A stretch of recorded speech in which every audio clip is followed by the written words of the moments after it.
most awesome co-host, the master brewer himself, the Brewed, Joshua Kunkel. Grab a cold one, kick back and relax, and enjoy the show. Cheers, everybody.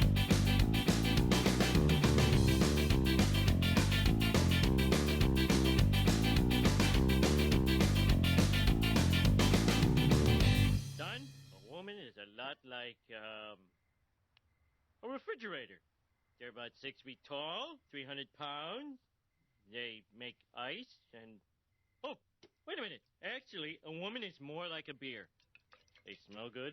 They look good. You'd step over your own mother just to get one. But you can't stop at one. You want to drink another woman. All right. Ladies and gentlemen, welcome to the BeerDad and Brewed podcast. I'm your host, the BeerDad, Justin Allen, joined by my awesome co-host, the Brewed man, Joshua Kunkel. Howdy ho. And we are actually on location today for today's episode, which is episode 15. We are up at the Idyllwild Brewpub in beautiful Idyllwild, California, and we are currently joined by one of the owners, Mr. Don Putt. Don, how you doing? I'm doing well, thank you. Thanks for coming up. Oh, well, thanks for having us. We were stoked. This is already one of my favorite breweries, so when I got a message from you, I was excited to come up here because we love coming up here, my family and I, and just amazing that you were able to build this place literally right in the middle of the wilderness and just a great location. Amazing views.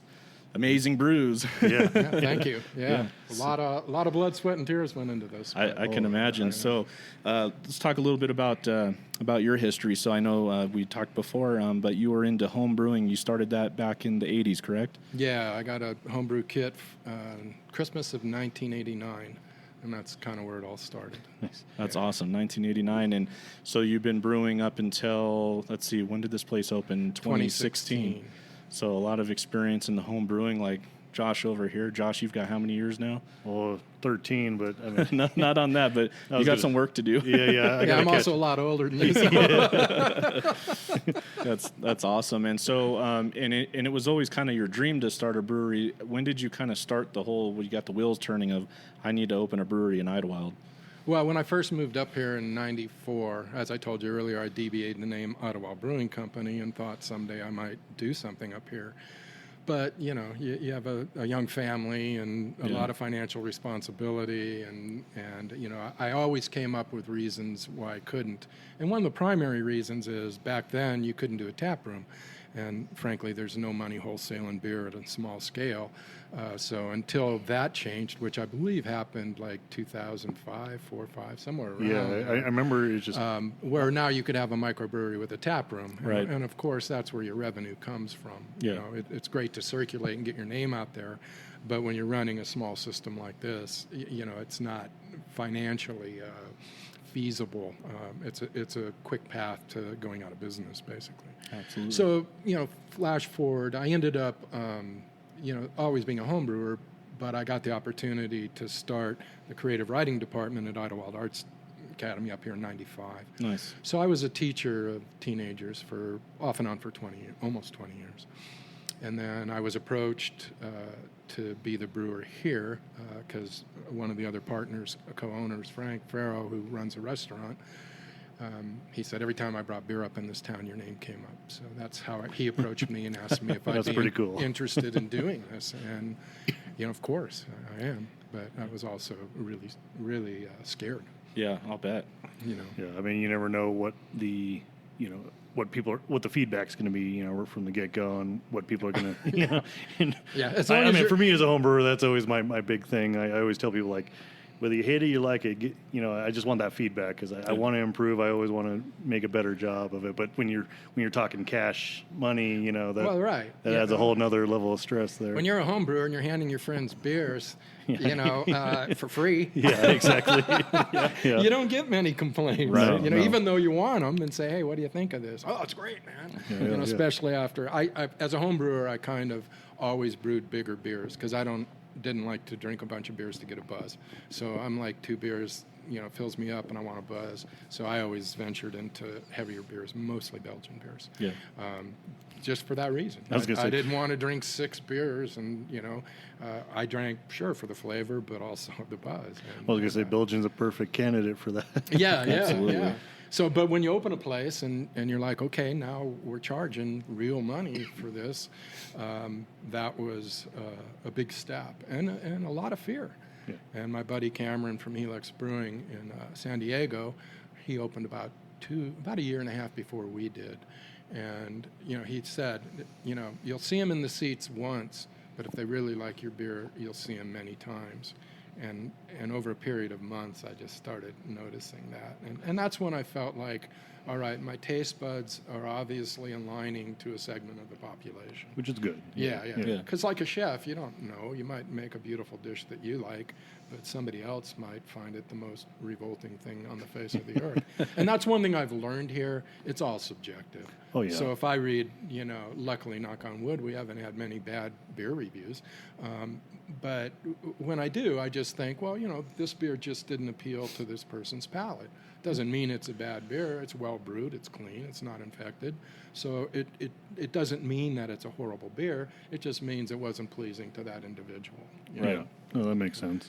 And that helps quite a bit because, as a brewer or a chef or whatever, it's hard not to take that kind of stuff personally at first. Yeah. Because you got so much of yourself in it. Yeah. And you read a bad review, and it stings for a bit. Early on, doesn't anymore. But, what I always say is I look at the bottom line at the end of the month, and that gives me the feedback on if I'm on track or not. Right. Well, that makes sense. But that's what separates homebrewing from business. Yeah. It is a business. We need to make money at the end of the month. So if I need to brew, 20% of our production is my IPA, then that's what I'll brew, Yeah. Nice.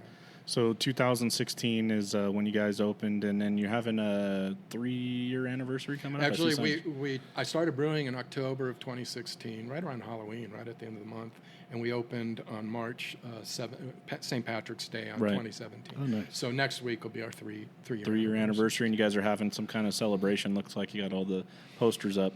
Yeah, we got the posters up. We have a nice barrel-aged red ale that spent over a year in rum barrels. Yeah. So that's going to be our special beer for the Very nice. day.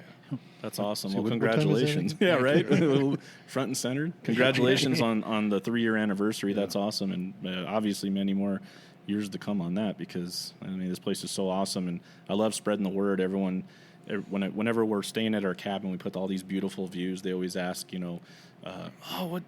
what's up in Idyllwild? And the first thing I say is, obviously the scenery and the beauty of the nature and different hiking trails and stuff that you can do. But I always say, well, where do I go to eat? The first words out of my mouth, Idyllwild Brewpub. Not only do they have amazing food, but, and they always know me. Well, if Justin's making a suggestion, there's probably beer involved. So, and it's great too, because my mother-in-law and my wife, they always give me a hard time that I always, try to seek out a place that has craft beer too, but they love this place too. So I get away with it. Yeah. So Good. Every time we come up here, we always venture over here, whether we do appetizers and eat, and of course the beer. Or sometimes we just do appetizers, and then the girls also like, there's a Mexican restaurant up the road. La Casita. La Casita. They like that place. But either way, I'm down. The food here is amazing. Your appetizers are off the chain. I love the Brussels sprouts. Those pretzels are awesome.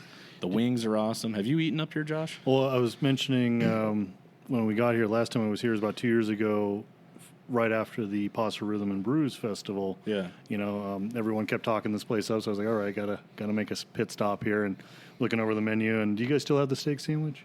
Because that's what I ended up getting. I was like, this is fucking amazing. That's never actually been on the menu, as far as I know. I used to have the cooks make it for me. There you go. Okay. It's one thing I'd love to see there. I think it was like maybe a daily special or something. It probably was. Because one of my other brewing buddies, he was here, and he ended up getting like a regular burger, and he's like, what the hell is that? That looks great. Yeah. The people who handle the food here are the Farrow family, Frank Farrow and Lori and Michael.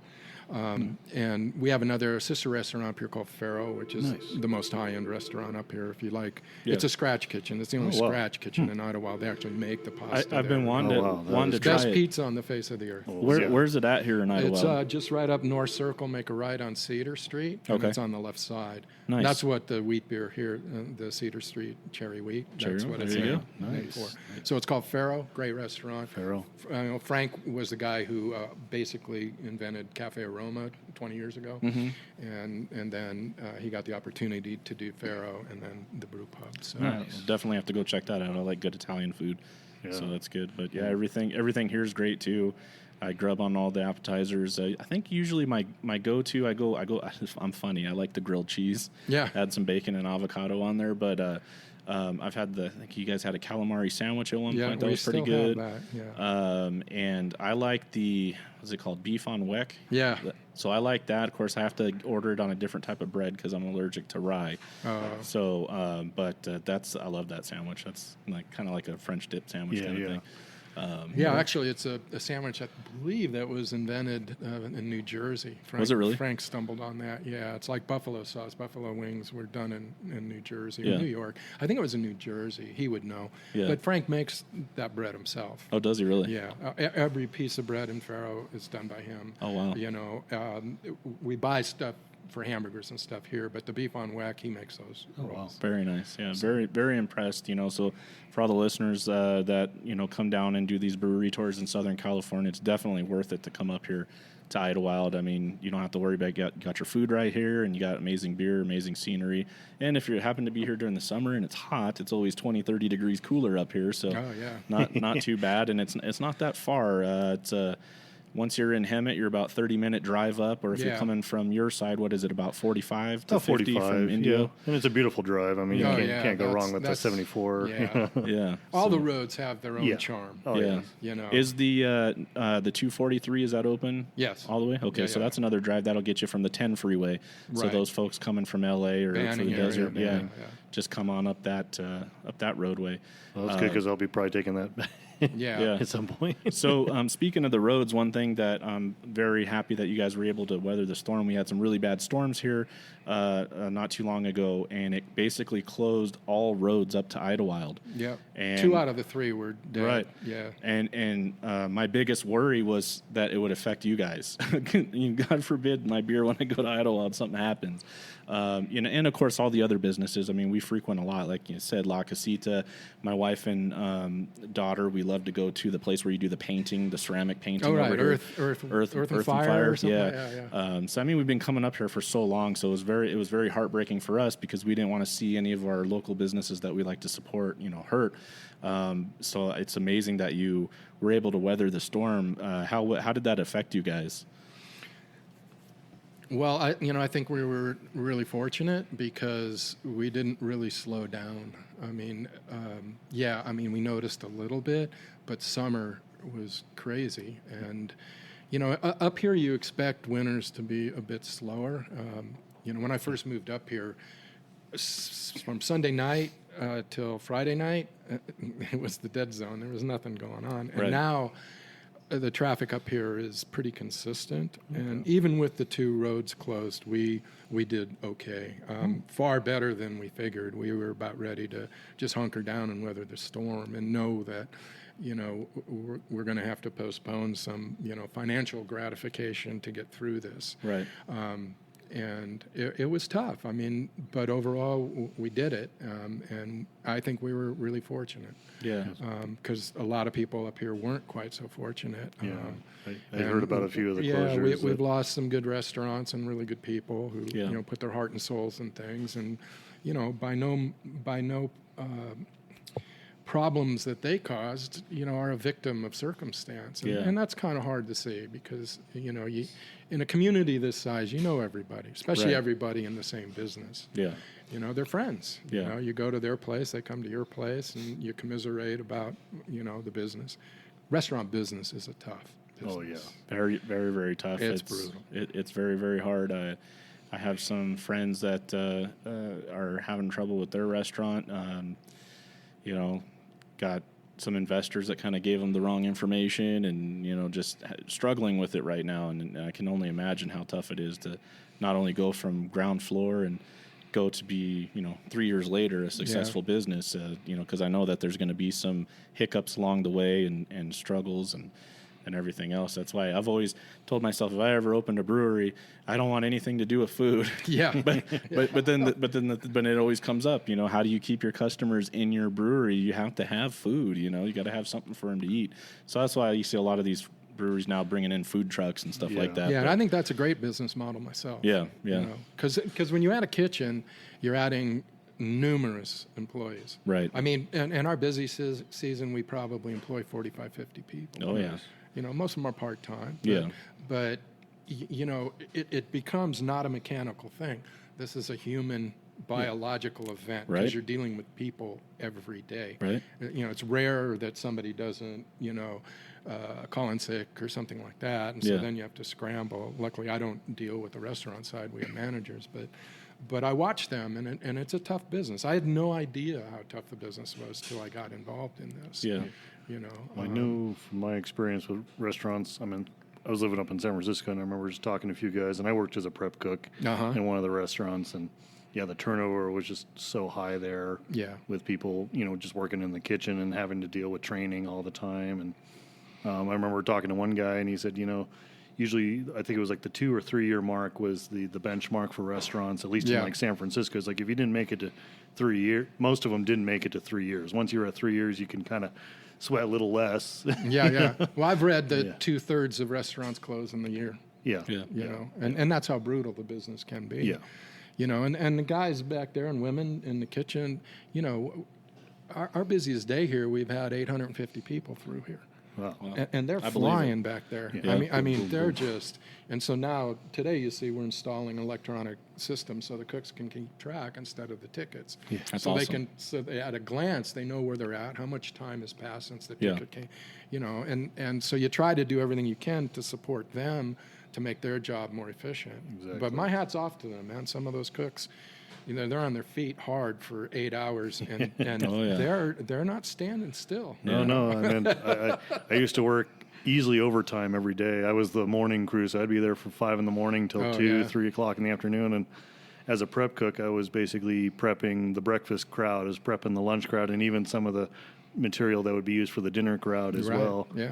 It was crazy because they had this tiny little walk-in fridge, and every morning all the trucks would show up, pack this thing to the brim to where you're like, squeezing in there, just to grab whatever you needed. But by the end of the night, that thing was empty, like gone empty. So I was like, yeah. We get at least 2 food deliveries a week, and sometimes on Saturdays. I can imagine. We were up here over the holidays when they did the tree lighting ceremony. Yeah. And we came here, and when I first walked down here, my mother-in-law, because she's kind of doesn't get around very well, and so we didn't want to have her come down the stairs if it was going to be an extremely long wait, because we didn't want to miss the tree lighting.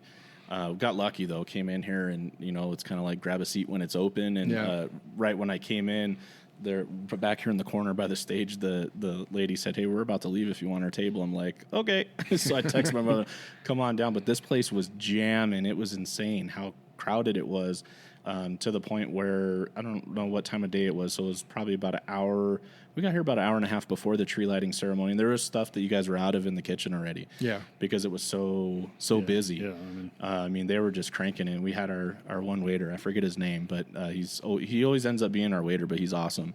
And he was, I think our wings took forever, something like that, and he was just super apologetic. And we're like, "Hey, man, I have eyes. I can see. There's like standing room only in here. Like, I understand. Like, when it's like that, when you go to a restaurant and there's like nobody in there and it takes forever to get your food, then it's like, this is silly. But when you see how everyone's crowded it is, like, then you don't feel bad. And plus, I was just drinking beer. He brought me a free beer too, so that made me happy. Yeah, that's good. That makes everyone happy. Don't tell Don.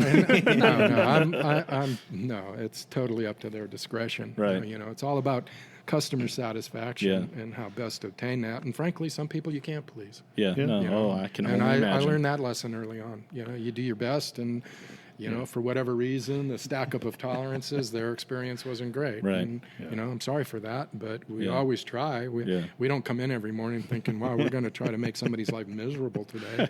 You know? See that guy over there? Yeah. Fuck that guy. Right? And, you know, our kitchen isn't huge. No. You know, and sometimes we have 8 or 9 people back there, 3 guys on the line and preps behind them. So, you know, it's like a ballet. I mean, it's a well-orchestrated thing to get that. And, you know, once you get a little behind, we call it in the weeds, it's really hard to overcome that. Yeah. You know? Wow. That's awesome. Well, enough about the restaurant talk. We're going to talk about the beer.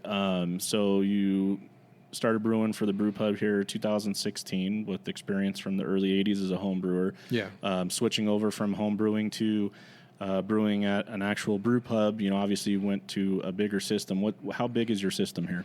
We have a 5-barrel system. 5 barrels? So, okay. And we routinely do double batches. So I have 2 5-barrel fermenters, 2 10s. Yeah.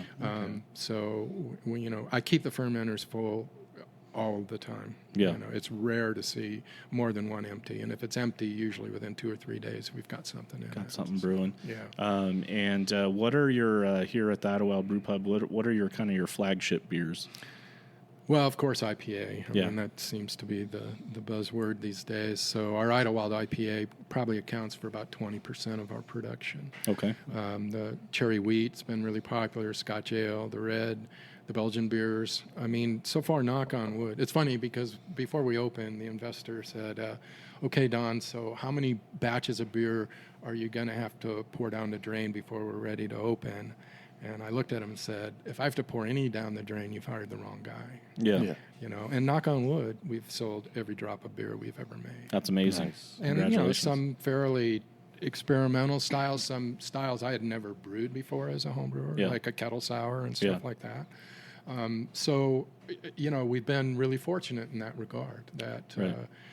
And I like them all. I mean, you know, especially if I do a new one, like the Berliner Weisse was, you know, all of a sudden now it's my favorite beer. Because now that I'm older, I tend to go more towards the lower alcohol beers, and that's like 3.4 or something like that. Well, it's such an easy going, especially on like a nice, crisp, like a warm you know, you can summer have day. a couple beers, you're not buzzed, and you know, add a little raspberry syrup if you want, and it's a damn fine beer to drink. You know, it's a great lawnmower beer. Yeah, that's what we just had the other day. Remember, I think after the last episode, we cracked one open.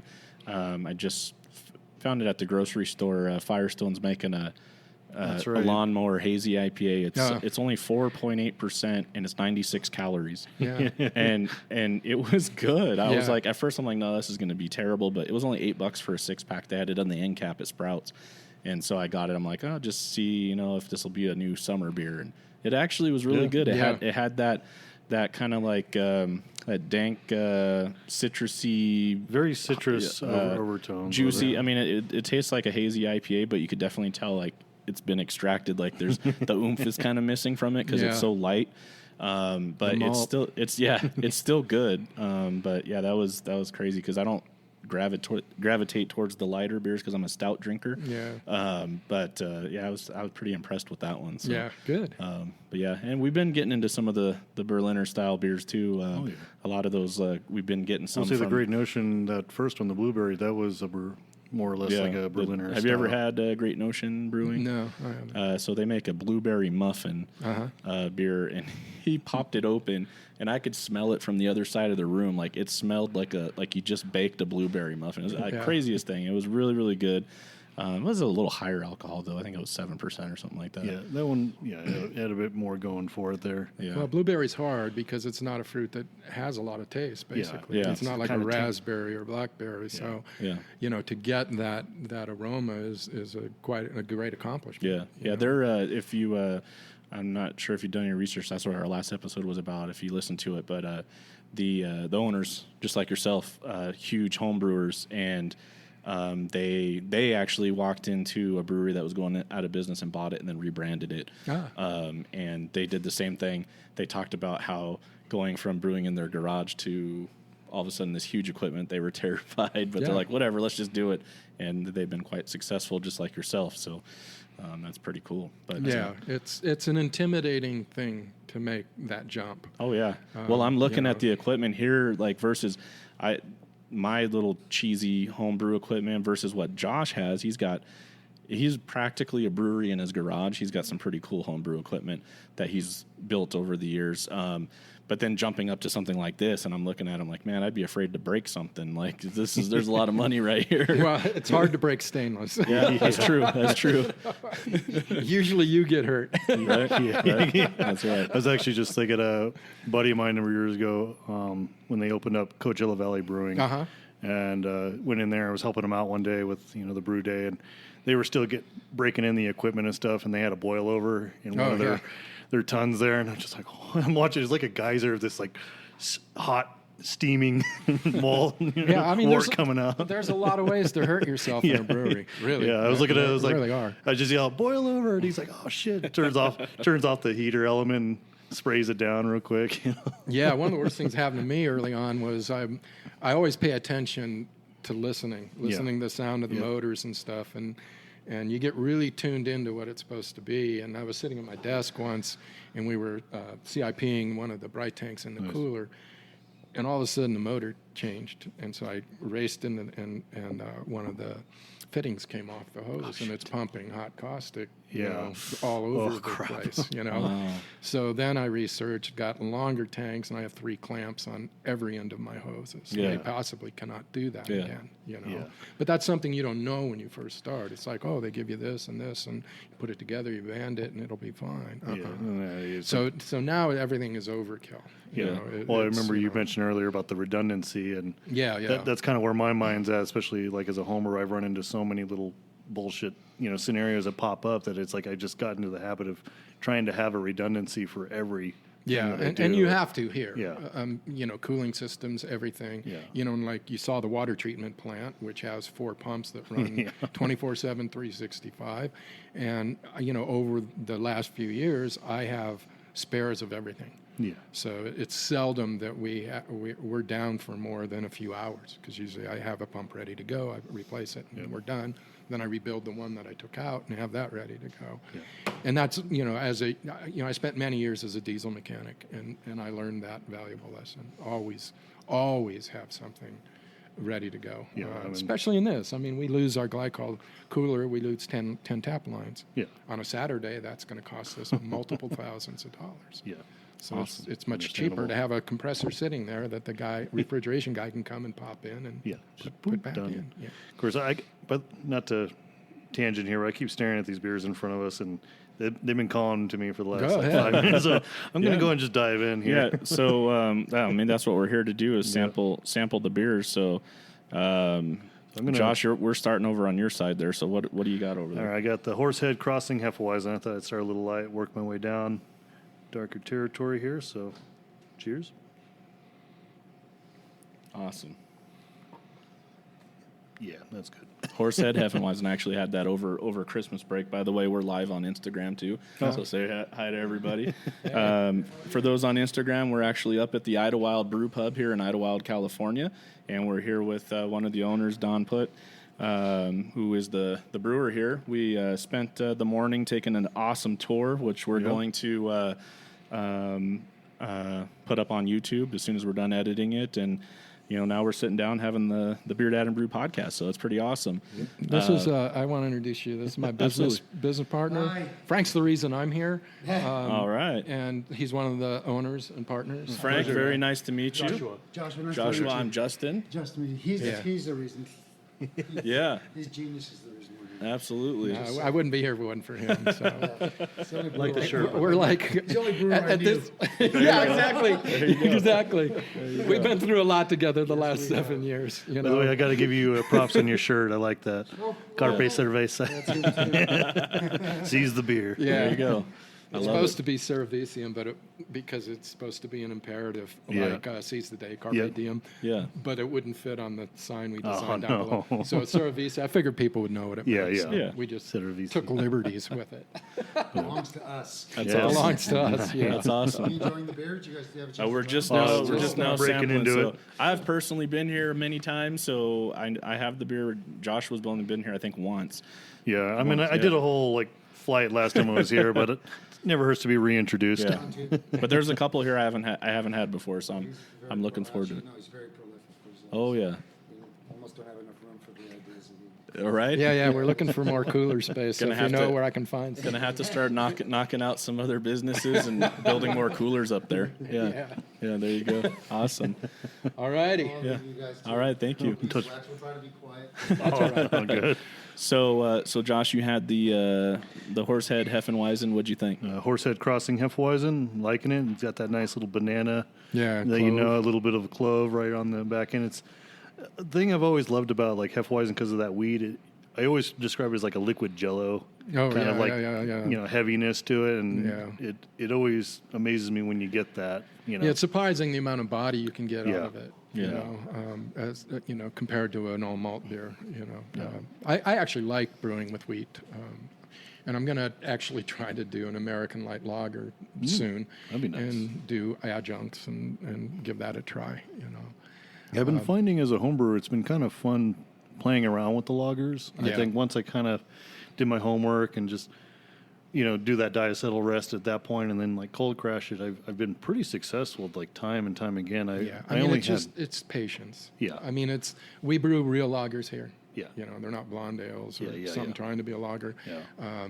And, you know, my Bohemian Pilsner, you know, I never serve it before it's at least 2 months old. So it spends its time fermenting, then we crash it, and it either stays in a bright or we package it in kegs and put it under the deck for a couple just months. let it sit. We have a black lager. Anything that I'm brewing that I call a lager Yeah. is actually a lager. Like the real deal. Yeah. And I was talking to a buddy of mine. He just opened up a brewery down in the desert, Desert Beer Company. Mm-hmm. And I read about that. Yeah. And they just debuted a American light lager that was just phenomenal. Just Yeah. absolutely just That hit was the the marks. America, perfect. right? America. Yeah, that was- that's that's a what they good called one. it, America. Yeah. And it just hit the mark perfectly. And it just made me think that this is why, like for me, the craft beer community is pretty awesome because they're able to basically look at the big guys, the macro brewers, and say, "Oh yeah, we'll make your beer, but we'll do it 10 times better." Right. You know, like we can do this. You know. Yeah, what people don't realize is that, you know, to brew a beer like Coors or Budweiser or Miller, you know, to get that consistency, it's like going anywhere and buying a McDonald's hamburger. Yeah. There's an art to that. Yeah. I Right. mean, it's not happenstance. Granted, they have all this wonderful automated equipment and everything. They've got a full lab available. They can dial the IBUs down to 0.01 or whatever. But, you know, to have that consistency is an art form. It is. You know? Yeah. I mean, I And will my always, hat's off to them. You know? yeah, I always give them credit for like their ability to just time after time after time after time. Yeah. It's like you know exactly what you're going to get. Shift after shift after Shift, shift. yeah, You know what I mean? There's different Yep. brewmasters Yeah, walking yep. in every 8 hours or whatever it is. You know? Yeah, and to me, from a technology standpoint, I always had to kind of geek out that they had these giant, you know, Oh, yeah. fermentation tanks, you know, like multiple. Well, like off the 10 Miller's tanks that are outside. Yeah. Yep. Thousands upon thousands of gallons, and they get these things fermenting at plus or minus 2 degrees. They get this whole, you know, vat just basically dialed in within plus or minus 2 degrees. You know, Yeah, so and those that's are like- sitting outside. and those are sitting outside. And, you know, it's over 100 degrees down there Yeah. on a regular basis in Yeah. the summer. Every time I drive by there, I'm always like, wow. It's just, you know, Yeah, especially when you're thinking like, and they're one of making those lager. tanks could hold our whole business here, you know. There you go. Well, let's. I'm gonna dive into a beer here. So Sure, fire away. I'm gonna go for. Let's start with the Third Stone from the Sun. I think this is one of the ones you. That's a suggested. Saison, Saison. I don't think I've actually had this one. So That one actually uses a blend of 3 different yeast strains. Nice. You know, I know earlier you were mentioning like you've been playing a lot with the Kvike Yeah. and the Norwegian strains like that. Is there any of the ones that you tend to like working around, or I guess maybe to the point, what sort of strains you use from the Belgian? Are you more like the Trappiste? Are you more kind of like the French Saison? Yeah, or- yeah, I like using the Chimay yeast quite a Chimay. bit. That's my go-to for most of the Belgian Yeah. beers. It's a wonderful yeast. Yeah, it is. It gives me everything I need. And right now, I play more with fermentation temperature to see where Right, where you I can- push it, where I want the banana threshold. and, you got to you know, try stuff this one, like Josh. this. That one's right up your alley. Sorry, I kind of down this one. I've So, had yeah, that one. that's- Okay, so I'm not. That's a upset. special blend from White Labs. White Labs, 3 okay. different. We're very familiar yeast. with White Labs. We both venture there quite often. Yeah, that's my main supplier. I do get stuff from Y Yeast and also Omega. Ooh, I like that. That's good, huh? That's really good. Yeah. It's weird. You almost get kind of like a nutty finish on that. Yeah, probably a little black pepper. I haven't Yeah. tested it in a while. That's the thing I like about the Chimay yeast is you get this like caramel, black pepper, a little bit of clove, Yep. like all these things just in abundance. I tend to use it I do a honey orange pale ale, Belgian pale ale at home, and every time I just love this beer, and I love even just sitting on it as long as I can. Right. Because it just gets better and better as it sellers. Yeah, maybe in a bit we'll try. A couple of years ago, I really like Belgian beers, and most of them are high in gravity. So I started doing a Belgian pale ale, I call it, and so you could get those flavors on a beer that's between 5 and 6%. So now, usually, if I'm doing a series of beers, like if I'm brewing Belgians, I'll try to use the yeast as much as possible. Because we're not a production brewery, my yeast has a finite lifespan. Because once I put it in the cooler, the clock is ticking, and if I'm not going to use it within a few weeks, then I toss it. So I usually start with the Belgian pale ale, then I use that yeast to do a double, then I use that yeast to do the triple, and then usually by the time I'm done, I'm done. It's done. The mutations start kicking in. You're like, and then you can get into stalled fermentations and stuff like that. So. That was good. What are you sipping on now, Josh? So I decided to move on over to the triple. You kept talking. Yeah. So, and you said this is kind of one of your favorite beers to not only make but drink.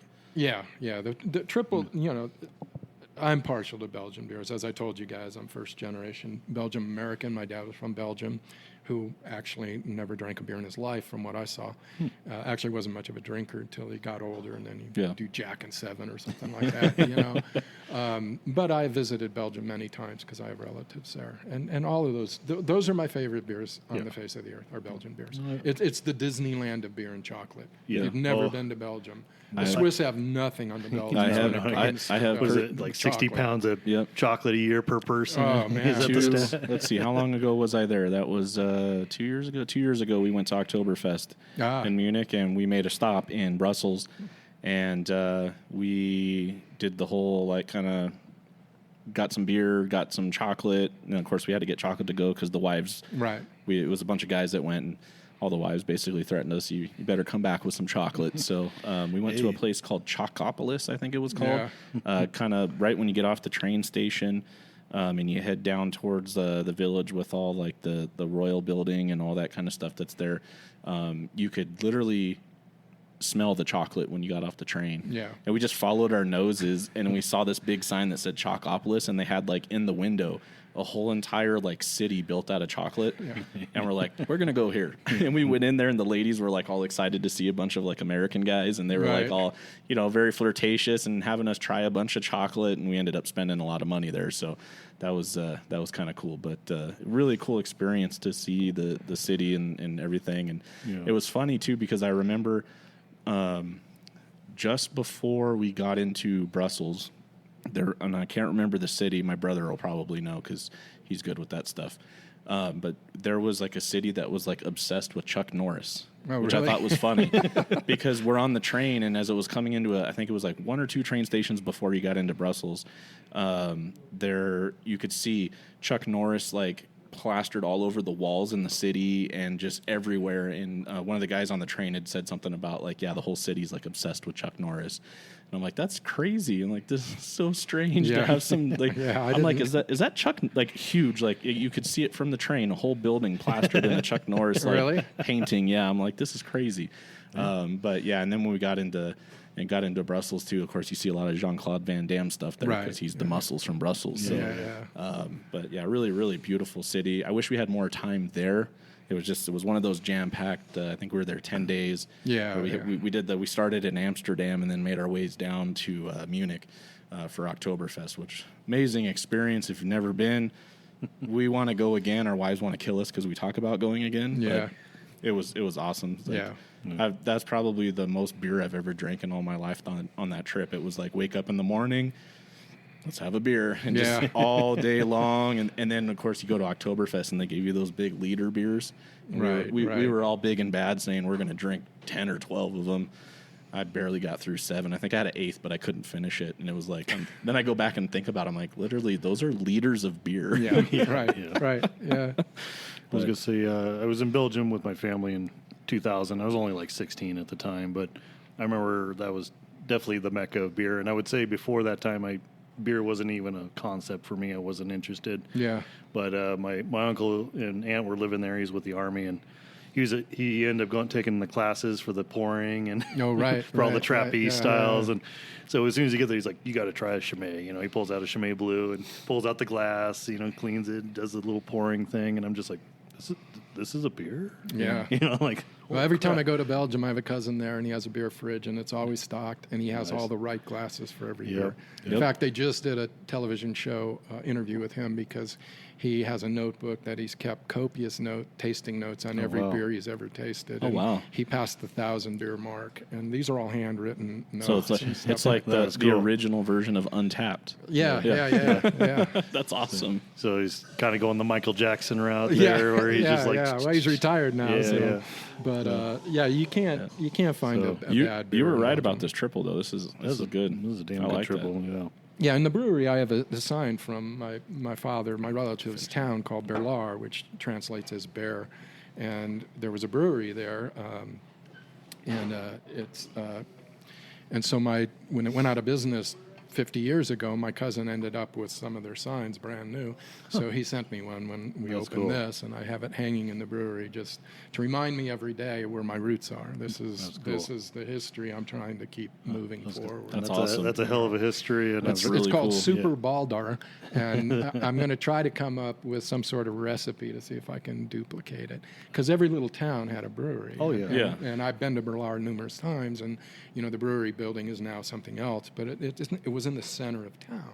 Yeah. It was the place everybody goes to. And I know beer is just a huge thing because my aunt and uncle, they were kind of in the countryside, outside Brussels there. And I remember they were taking equestrian lessons, and so I kind of went with them, check it out. And I remember a little bit of a culture shock. There's like this 13-year-old girl behind the bar at the equestrian center just pouring the beers for everyone. Yeah. You can drink at 16. You can't drive till you're 21. Yeah. Which I think is really smart. Yeah, they said like the rule of thumb there was like you reach the bar, you're fine. Yeah. Well, I took a sabbatical from teaching in 2003, and my daughter was 10 at the time, and my wife and we all went to Europe for 6.5 weeks.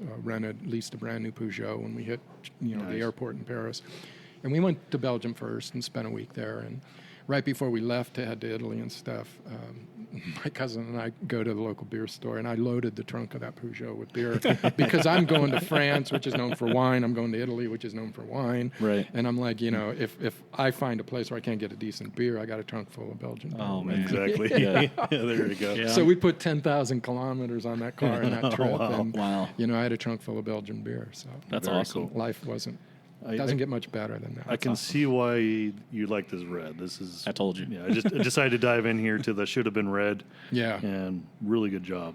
Yeah, thanks. That was my assistant brewer Ivan, who's been with me from day one. That's the first recipe he pretty much developed on his own. It quite wasn't red. That's why when I first looked at his first batch, I said, well, it should have been red. Yeah. And the name stuck. And then we tweaked it slightly to get it, a bit more reddish. It was a beautiful color, though. I like that. But yeah, and that's half the fun here is, like I was talking to you guys earlier, before I brew a beer, if it's not one of my finalized recipes, I think it's something that could use, more development. I just come out and taste it on brew day and say, okay, what do I want difference in here? Little tweak here and there. And because sometimes I change malts or whatever. I recently changed my base malt. So, I've been now brewing beers with a different base malt to see, what that does. I've had that one, but it's my favorite. Of course, as a home brewer, sometimes with me and changing the recipe tends to be more on what I have on hand. Oh, yeah, absolutely. And God bless people, but, home brewers get down into measuring 1/10 of an ounce of this and that. And when you're doing this, it's like, oh, well, there's 20 pounds of this grain left in the bag. Well, I'm not going to wrap it up. Just throw it in the mill and go for it. Yeah, maybe you might get, 0.5% or that point of gravity there. So you get, I think it's far less, and there's an economy of scale. Oh, yeah. And I don't post much on the homebrew forums anymore, but I remember somebody talking about that, and I said, well, look, as somebody who's just become a pro brewer, I've learned in some ways it's much easier to brew on a system like this than a homebrew. And I have a nice homebrew system, half barrel, all stainless, and I can dial things in, but but it's more forgiving. You know, that 1/10 of an ounce might make a difference when you're doing a 5-gallon batch, but at 5 barrels, you know, it's not gonna. You're not gonna notice. No, I agree with that. I meant the porter that I'll be bringing out here in a moment. I ended up winning a Best of Show award with, cool. and CBB. You know, it took them a little while to get around to, but they ended up brewing it on a larger scale. Oh, cool. And yeah, it was, to me, it's just like, wow, this goes so much easier. You know, because they just have everything dialed in. You know. Well, yeah, it's purpose-built equipment. Exactly. I mean, my steam kettle, I can get 2 degrees a minute rise out of that. Yeah. I've been struggling with it because running a boiler is a whole nother issue, and you know, there are problems with installs, and you hire people who are supposed to be professionals, and then you know, once you get through the panic of the first year of you keep the beer flowing, and you have time to set back, then you can really dial the equipment in. Yeah. And I tend to see that a lot with breweries that, you know, just open. Yeah. You know, you may go in there right as they open and the beer is like, it's okay, you know, Yeah. or maybe there's something a little off, but I'm not one to basically be turned off by that, because as a home brewer, I realize, you know, these guys, it's new equipment. They got to break it in. They got to dial in everything. They got to scale maybe their homebrew recipes up to, you know, bigger batches, and something's going to come out more so and something's going to come out less so. Right. As a result of that. So usually I'll give it like a couple months, go back in there. And most of the time, you know, it's like 100 complete turnaround. You know, it's like the beer now just is absolutely phenomenal. And it's like, yeah, I'm sure their home brew recipes were phenomenal, and now the beer is finally catching up to scale. Yeah. That's definitely a learning curve, you know, and you know, you come out of the gate and do your best, and you know, once you figure the equipment out and figure out what your hopping rates, and that's one thing I found that wasn't nearly as, you know, people talk so much about scaling up recipes, and maybe because mine wasn't a huge jump, but I really did very little adjustment to my homebrew recipes. You know. I know I had to do some for mine, because I mean, I was brewing at 5 gallons, you know, and then I recently ramped up to 20. Yeah. And then even from 5 to 20, it took a little bit of adjustment on some of my like tried and true recipes. It's like I was getting consistent numbers on the 5 gallon, but now the 20 gallons, like, oh, there's just something like a little bit off. So I started, you know, tweaking little things here and there, and I was like, okay, now we're back to yeah. But if you scale that 20 up to 5 barrels, you're going to notice you're not going to have to do much. Yeah. If anything, some of the recipes I never touched. I can imagine. You know. In fact, I believe that's what ended up happening is I gave them my 20-gallon recipe, and then they scaled that up. I think they did about 3 barrels of it. Mm-hmm. But yeah, it was no problem at all. It was like, oh yeah, we could do this. You know. I found it was far more linear than what I'd been reading and stuff like that. But also, I'm on a 5-barrel system. I'm not 15 or 20 or 30. I'm sure if I scaled these up to 50, I'd have to do some tweaking. Oh, yeah. But, See, that's what I always think of, like, especially as a cook. You know, you don't want to equal measure the salt, you know, in a recipe, because then you're just like, ugh.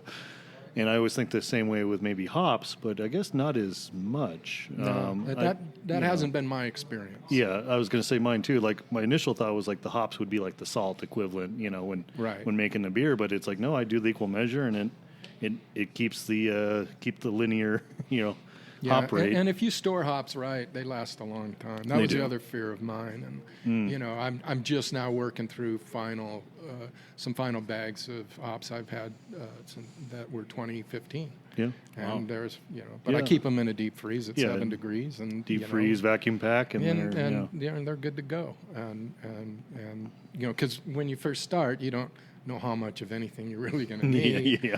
So I got on Lupulin Exchange and just started, you know, buying hops. And and now, you know, I use a program that tells me when I'm low, and you know, I usually order about every 3 months. But with hops, I order just as I need it, and I buy it on the secondary market. I don't want to contract. There's no reason at my scale to contract. Yeah. Sometimes you get these guys that just become like crazy about the hop, and it's like, oh, I got to get like Galaxy. All of a sudden, Galaxy's like trying to buy weed. You know, it's you know, I mean, not anymore. Weed's cheaper than Galaxy, I think. But nowadays, sometimes it gets that way. Like I remember when Amarillo first came on the market. Oh man, you couldn't get a hold of that at all. Yeah, like it just tripped me out what people were wanting to sell that thing for. It was like $5 it was like $15 a pound or something. Just crazy amount. I'm just like, oh, Galaxy's at least 30. Yeah, you know? it's just it's holy nuts. crap. Yeah.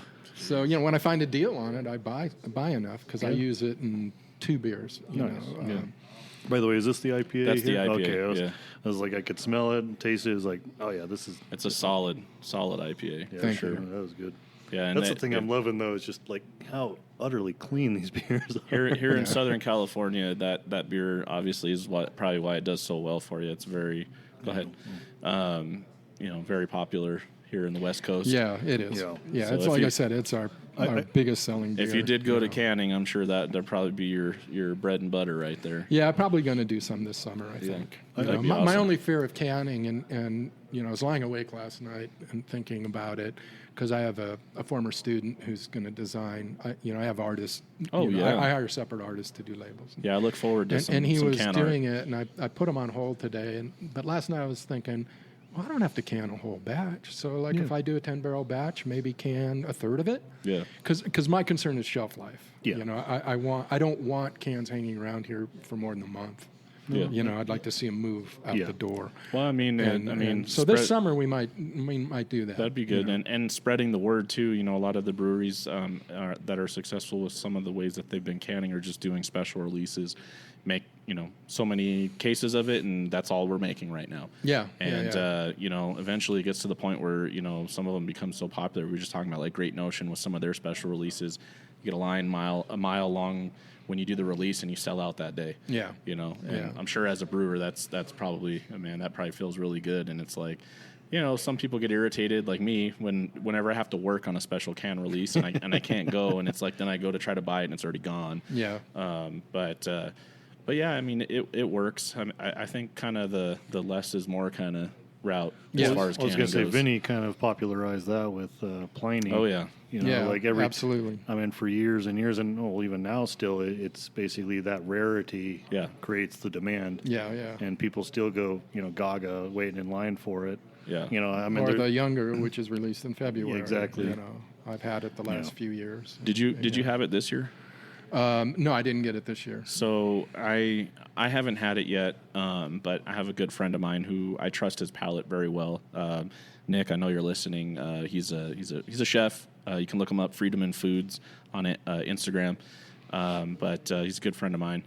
He actually had it, and he said compared to the last time that they released it, it was a little bit off. Mm-hmm. He said it was still good, but he said that he felt like maybe it was either rushed or just mass produced or whatever the case may be. I know they did make about triple the batch. They did, and then prior years. And I know I've had a few guys tell me also they do like this version. Yeah. They said it came out a little bit drier than ones in the past. But I know Pliny the Elder is a pretty solid IPA, and it still amazes me how much hop he packed into that beer. Well, for yeah, what it is. he invented that style, basically. Yeah. I always tell people Truth be known, he you know, invented a double IPA. Yeah, I say Blind Pig was kind of like Yeah. the godfather of the West Coast style. That's the way I look at it.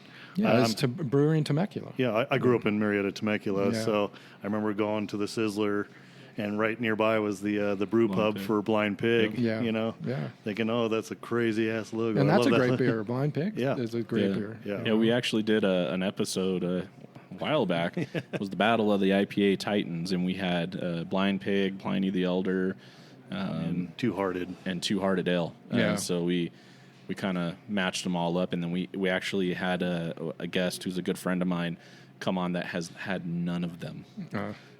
Because I wanted somebody Right, that could literally say, all right, which one's better? Let's settle the debate right here. Yeah. Here's a guy that drinks a lot of beer but has never had these beers. Right. And I think he went Two-Hearted, didn't he? Yeah, you ended up going Two-Hearted on that one, but I know that night I've always been kind of partial to Blind Pig over even Pliny the Elder, but that night it was like the Elder was kicking ass that night for me. It was doing good. Oh, it's a great beer fresh. Yeah. It was you super can't fresh. beat It was super fresh. I got it down in San Diego randomly. The wife and I had kind of like a date weekend because my dad won some free hotel down in Del Mar, and he didn't want to use it. So we went down and stayed, and there was this little liquor store right by Torrey Pines Beach. I went in there to cash a scratcher that we had won like $20 on. So I go in there, and me, I always venture towards the beer section just to take a peek, see if there's anything interesting. And I see a sign right there. It says limit 2 per person, and they had Pliny and they had Blind Pig. And I was like, okay. So I went ahead and I picked them up. So I come out with the money, and then, of course, my wife sees me with beer, and she's like, oh, really? But I'm like, no, I got Pliny. She's like, you found Pliny in a random liquor store? And I was like, yeah. So that was cool, and that was the beer that we had, and I think it had like a stamp date of like 2 weeks before we did the show. Yeah, it was pretty just... Yeah, I mean, he's pretty adamant in the packaging, drink it now. Yeah. Oh, yeah, you see it written all over. Drink just fresh. Like, drink don't now. sit on this, stop that. Yeah. And some people do, like, because they go crazy and they try to go to this store, and buy them up and have a whole shelf, and they try to do the beer trades and stuff, and it's like, what's the date on that? Because... you don't want to... as soon as you package an IPA, it's terminal. Yeah, you know, exactly. And it's all about the dissolved oxygen. So, I have noticed that I think since they opened up the bigger facility up there, that I've been seeing more Pliny the Elder hitting the shelves. So I thought that was like, that's kind of cool, like you're it's a little bit more around. You can still kind of get, Though I heard before they started building that place that he had done some batches at Firestone Walker to see if he could, buy excess production from them. Oh, okay. But from what I understood, he never quite felt that he got it. Of course, that could be hearsay. I don't know. Yeah. But, and sometimes brewers, they got to have their hands on it. Yeah. Well, I mean, in that case, it's a world famous beer, and you got to be really careful. Oh yeah. So and I've seen some breweries do that. Last year, I had a chance to go to the homebrew conference out in Providence, Rhode Island. Oh yeah. And nearby in Massachusetts was a Treehouse. Oh yeah. And a buddy of mine I was with, he was talking this place up and right and left, and was like, okay, we got to rent a car and go check this out. I'm like, okay. Pull up, there's a line out the door. I'm like, are you fucking kidding me? Like, I'm never the type of guy who wants to stand in line for a beer. It's like, I make beer. I agree. Like, But he's like, go jump in line. I was like, all right, fine. Waiting in line. We're in there for almost like an hour before we even get to the buying stage, and buy a couple of cans, go outside, take a sip. And I was like, okay, this is actually some pretty good quality beer. Treehouse has a great reputation. Yeah. And the thing that tripped me out was they don't distribute. You have to go to their location. Like, they were so adamant about, like, we want to have control over the quality of our beer, that we will not give it out to anyone. Like, you have to come to us if you want this beer. And they definitely created that cult following. Yeah, Hill Farmstead's another one. So if you look at what Vinny did, he started with the Santa Rosa Brewpub, and then he got a production facility, 15 barrels, a couple blocks away. And now he has this huge production, and he took that in steps, and very thoughtful steps. And and that's a big decision. Am I going to try to go regional? Yes. Because that's kind of a dangerous place for a brewery, is regional. And if anybody's going to succeed at it, I'm sure he will. Oh yeah, and almost every beer I've ever had from Russian River has been just on point. I know they take the time, they think about the recipe, and they really dial it in. Yeah. Cool. No, he's really one of the modern masters, in my opinion. So. Yeah. No, he's definitely done a good job, and I didn't realize a lot of what makes even Pliny unique is not so much like the actual plant material of the hop, but like the hop oils. Yeah. Like, he was one of the first guys that actually really played with that. Right. And was able to bring out, a lot of that hop essence through the oil extraction and maintain, his volume levels for production and stuff. Yeah, and that's one of the beautiful things in the hop side of the process is now we have all these extracts. Yeah. And I've only dabbled in them mainly for bittering, for like my barley wine, because I'm trying to pump 120, 30 IBUs, which is kind of fallacy anyway, because you can't really your palate can't discern anything pretty much past 120 or so. But to balance that overall sweetness, you need it. You need. And you brew 5-6 barrels of it, and you look in the bottom of your kettle, and there's a foot of hops, and I go, man, there's got to be a better way. So now I do use for bittering in my barley wines, I use extract, which works out really well. I haven't ventured into like the aroma and the aromas are stuff, something I've been playing with as a home brewer. I bought a machine that does like essential oil extracts. Oh, right, yeah. And so I just threw some hops in there, and I've been just playing with different tinctures, and it's really cool to see what aromas you can pick up with each variety. Right. And I did end up doing a double IPA that I just dumped about 4 or 5 ounces of this aroma essence in there, and it just made the beer. Yeah. That's awesome. Really. What did you think about the Idyllwild IPA? Really like the Idyllwild IPA. Good job with that one. I mean, I can Thank see you. why that one's definitely probably hitting the marks. Is I remember you were saying earlier you wanted this kind of crossover between West Coast and kind of English Yeah. style, and I can taste that. Like, Yeah.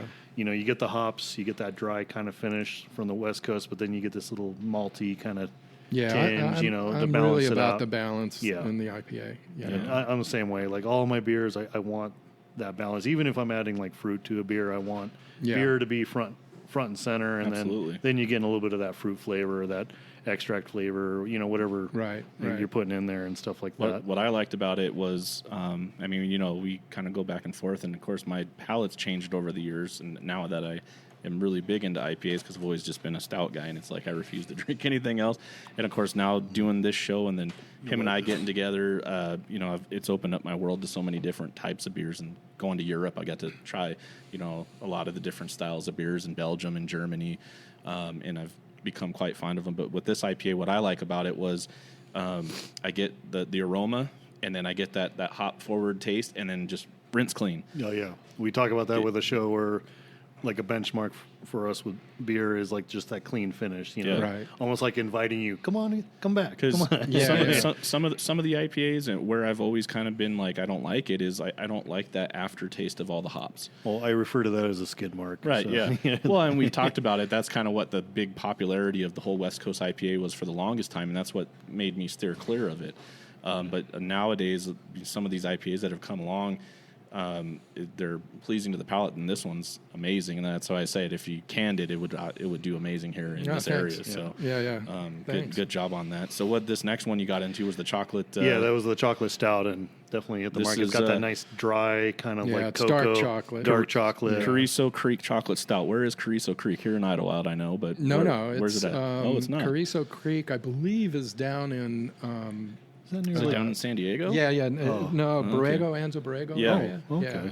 So a lot of these names are either named after, you know, I'm a musician, and I told you I had a recording studio and stuff. So a lot of them, Third Stone from the Sun, a Jimi Hendrix song. Right. I add raspberries, I call it Third Stone from the Sun, Slight Return. Yeah.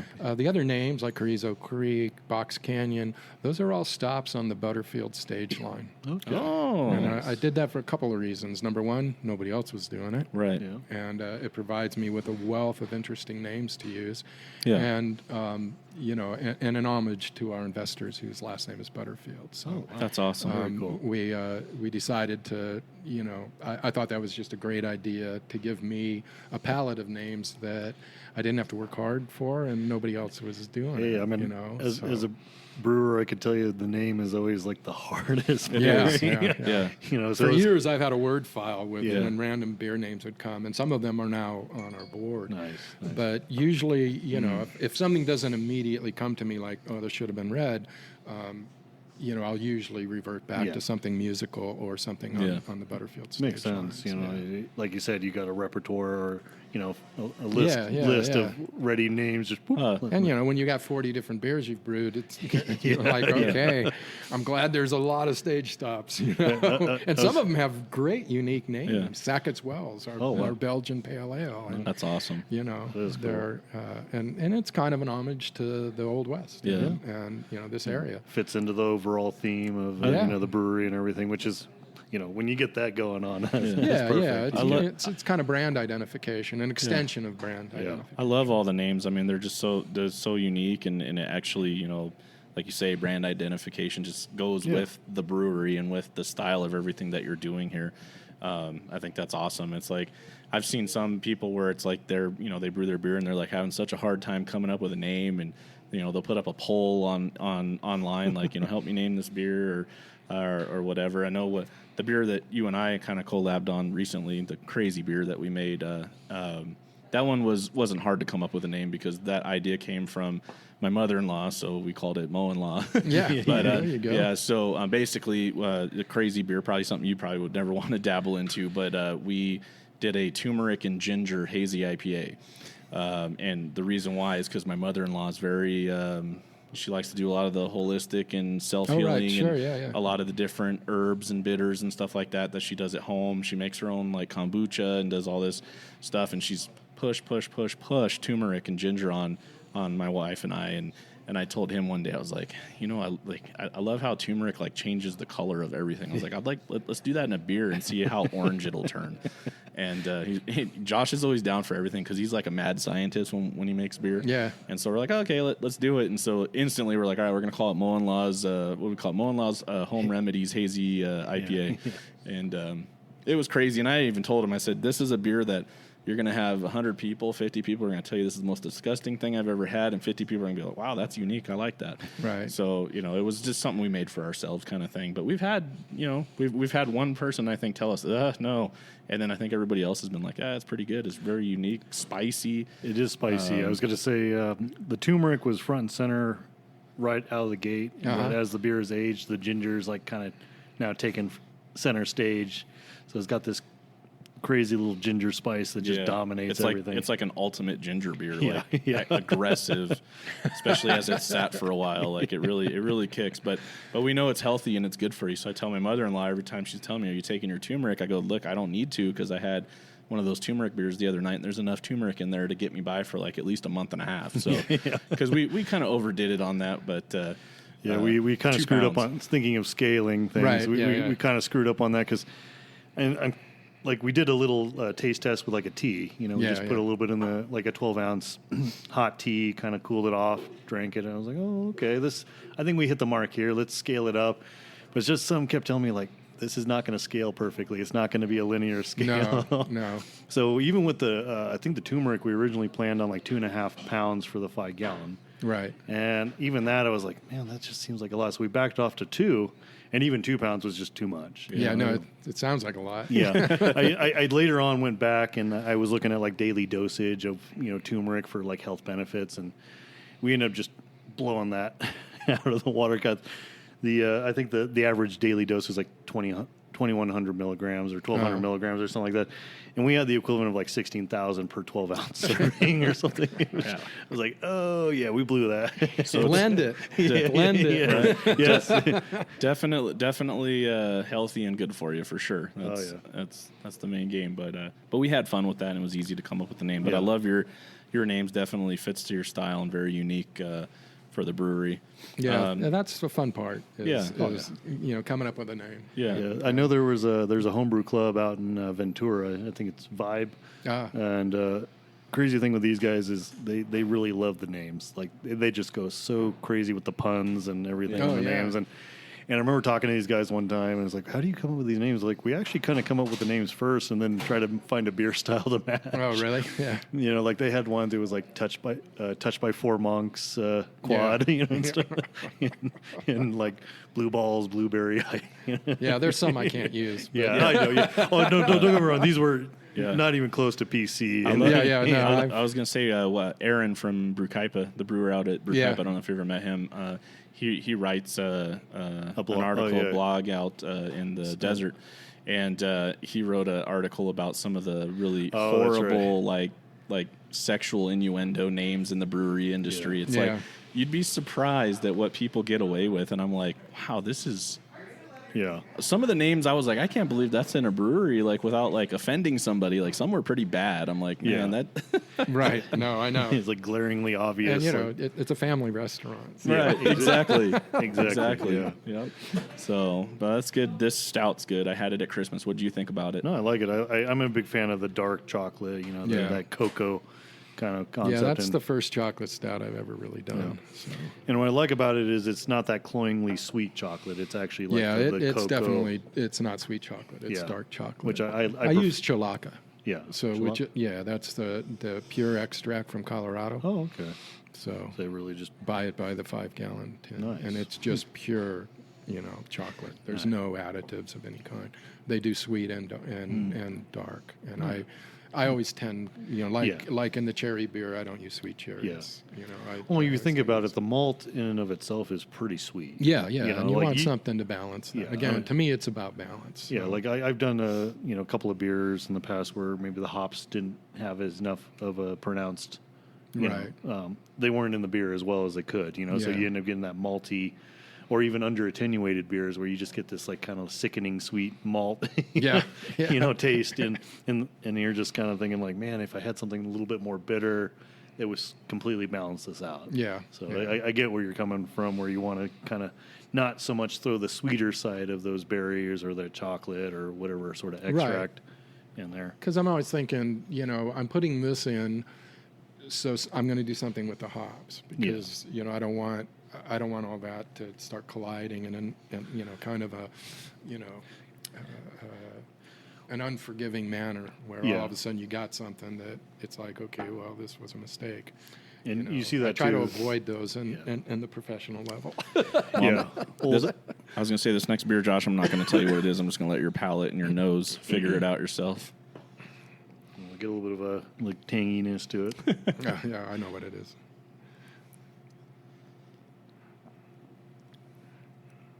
Is this the kettle sour? I think? Yeah. I believe so. That's the Berliner. Berliner kettle. Yeah. Oh, that was good. I like that. Yeah, Usually so we serve it with either woodruff or raspberry syrup. French John's. I've started, and that's a stop on the Butterfield stage line, French John. Yeah. So, but usually I drink it straight now. I kind of wean myself off the raspberry, although adding raspberry does give it a really nice. I could see it definitely being a good medium for different like fruit extracts. And Yeah. I could even see like maybe a little black currant or It's something. one of my favorite beers to brew now. I mean, the kettle souring process is really interesting. And, I've never ventured there myself, but my buddy Devin over at Desert Beer, he's been just playing with that, and he's done some really amazing stuff with it. He did one called Mexican Candy, where he kind of threw some of the pepper spice in there. And I had that one. It was great. He did another one. It was lime and was it lime, cilantro, and jalapeno? And that was he was doing micheladas, on site there, so you'd use that beer for that, and it's just perfect pairing for it. So did you want to kill that, or you want me to go ahead? Okay. That's a really good beer. I like that. Like those are perfect for the summer and just this is also lawnmower status right here, man. It's probably our best lawnmower beer. Is that beer right there?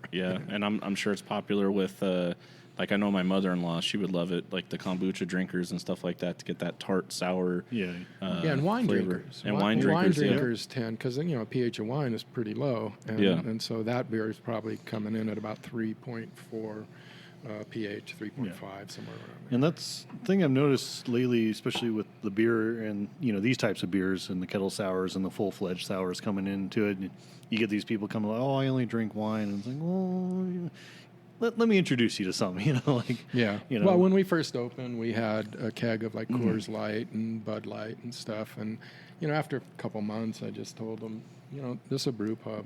We don't need to serve that. And if somebody comes in and complains, well, we steer them into something. And the beer that has taken a lot of those beer drinkers away the most is the cherry wheat beer. Yeah. Unreal. I mean, I have local guys I've known for 20 years up here. I only drink Coors Light. Well, we don't have any, Gary. Well, what do you got? That's close. Nothing, really. That's always. But here, try this. That's always as a brewer. Owning a brewery is probably the hardest thing, is appealing to the masses that don't dabble in the craft beer and that's all they drink is the Coors and the Budweiser and all that kind of stuff.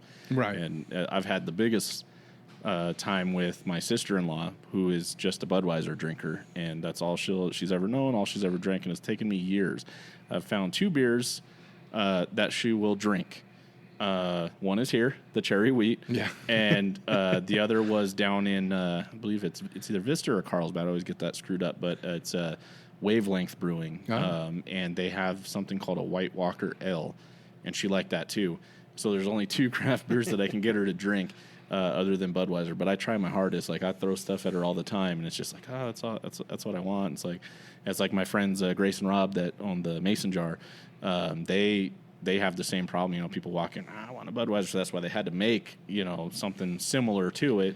Try to get as close as they can just to appeal those people, and it sells well during the summer. But obviously, it's a beer that Rob doesn't like making because he's more of he likes to dabble in like the German style beers, and so it's kind of for him to make a just a little tiny something that's harder to make, as we talked about. It's hard to get that clarity and hard to get that crispness, and it's hard to those beers are just oversaturated on the market. It's like, Well, yeah, and it's like, why try to duplicate something where you can go and buy a 6-pack? I don't know how much they cost anymore, a few bucks. I don't know what a Budweiser 6-pack $6.99 or an $7.99.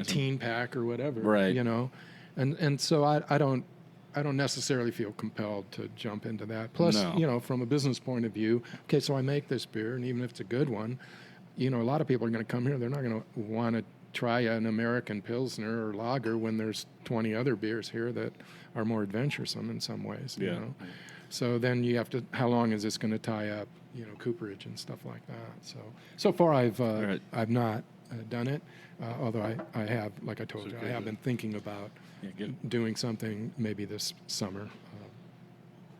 That's good. So I saved for your beers here before we get into some of the homebrew. I saved this one for the last one. The Patterson Scotch Ale barrel aged, and it's on nitro. Yeah.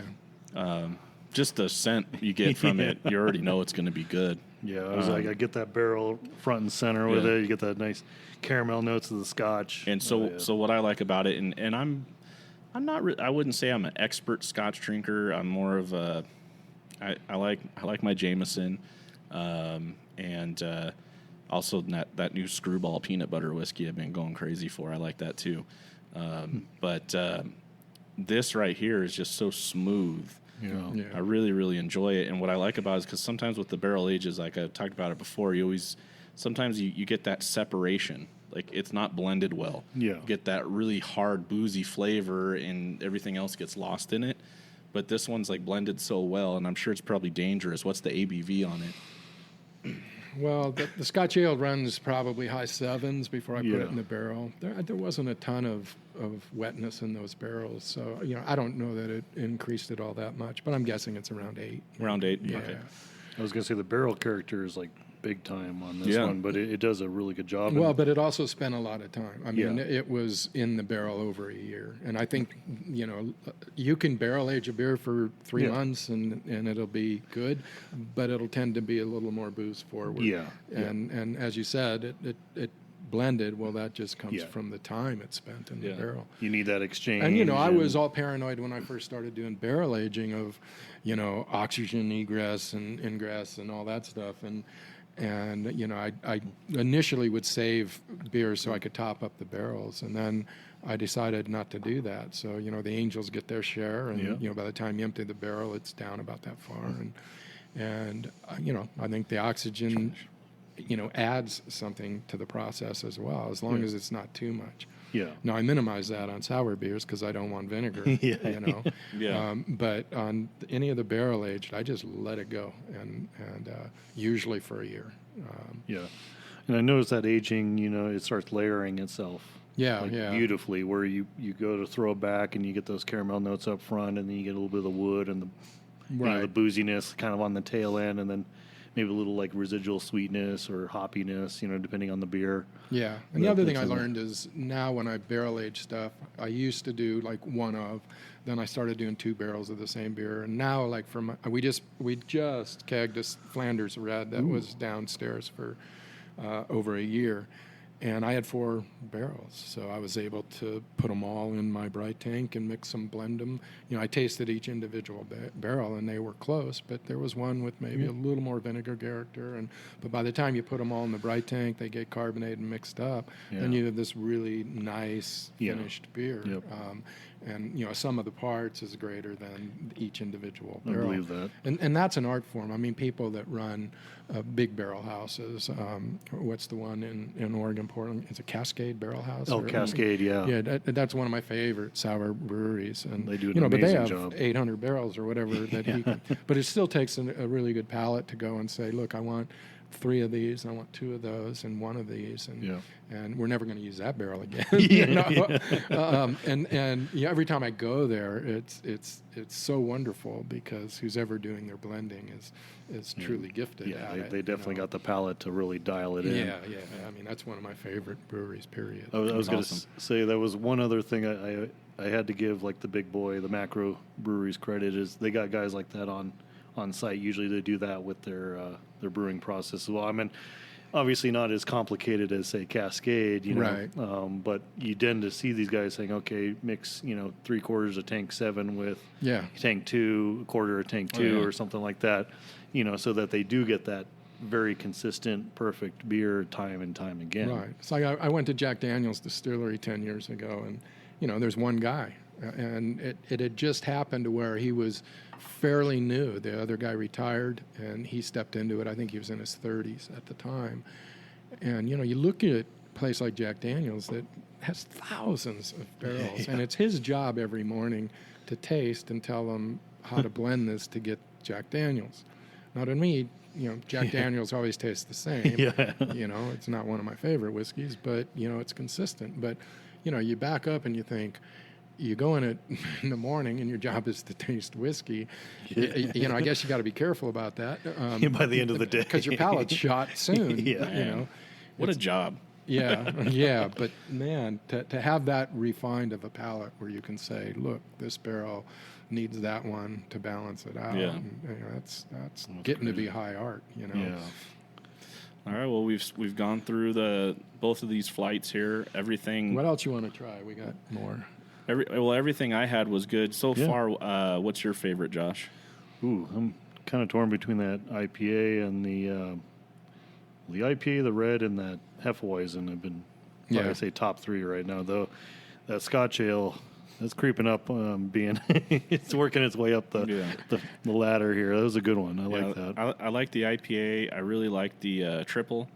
I don't know. Of course, I like the stout. But I was really the Third Stone from the Sun.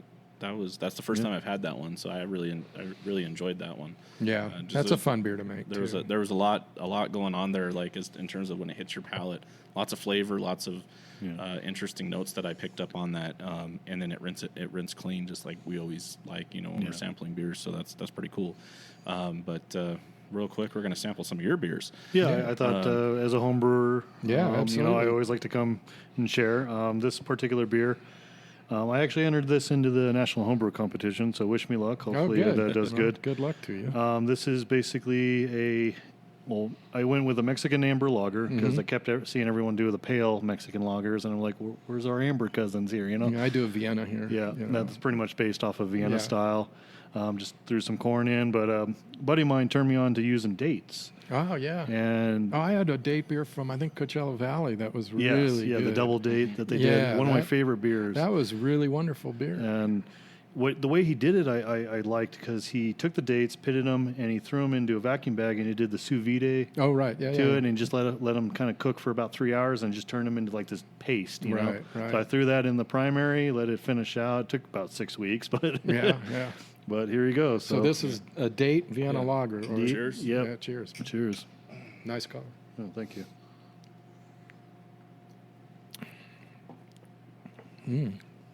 Well, it turned me on because I think the dates like dried it out a bit. Yeah, it is. Yeah. It's dry, but the dates are nice. They're subtle, but it's there. Yeah, like kind of on the tail end, or yeah, I can smell them. I really like this beer. This is the beer that we paired with dessert. That's right. So what category do you enter this in? Was it International Amber Lager? So I'm hoping it'll do something there. Yeah, that's good. So thank you. This is my first beer since the surgery. So. Oh, wow. Well, glad. It's kind of an interesting. I said, my taste buds are kind of on fire because I didn't eat for so many days. He's sitting here watching us drink all these beers, and he's like, "Oh, I don't know." I know. And I wasn't feeling compelled, like, but it's good. Well, then you're the perfect person to tell me if there's anything I can fix or it's very nice. Add on or Nice. anything.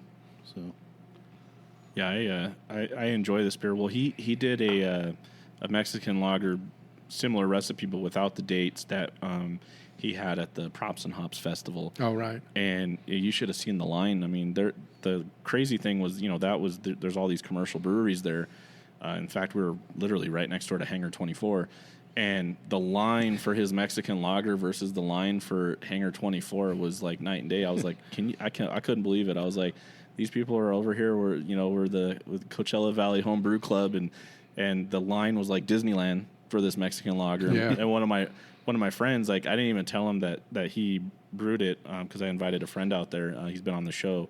He's the one that we did the IPA show with, and I asked him because we got all the little tickets to go around. I said, "So what's your favorite beer that you've had here?" And he's like, "The one that's here, the Mexican lager." And I was like, Josh made that. And he was like, what? Oh, and he's like, I need some more. And so the next thing you know, he's schmoozing with the guy behind the counter and just keeps drinking it. I'm pretty sure he finished the keg. Yeah, probably. But that one was really, really good. It was, especially because I think it was kind of hot that day. And just because that little hint of lime that it had, it was just, it was like that perfect beer. For yeah, we did the Coachella Valley beer thing, downtown Coachella or whatever it was. Or was it? I forget the name of it, but it was in this giant parking lot, and they had a big DJ. And we've only just started doing that the last couple of years. And I always take beers that, it's like one fest I'll take the Irish Red and the Scotch Ale. Yeah. To represent Ireland or whatever, Scotland. Right. Because everybody brings kind of IPAs.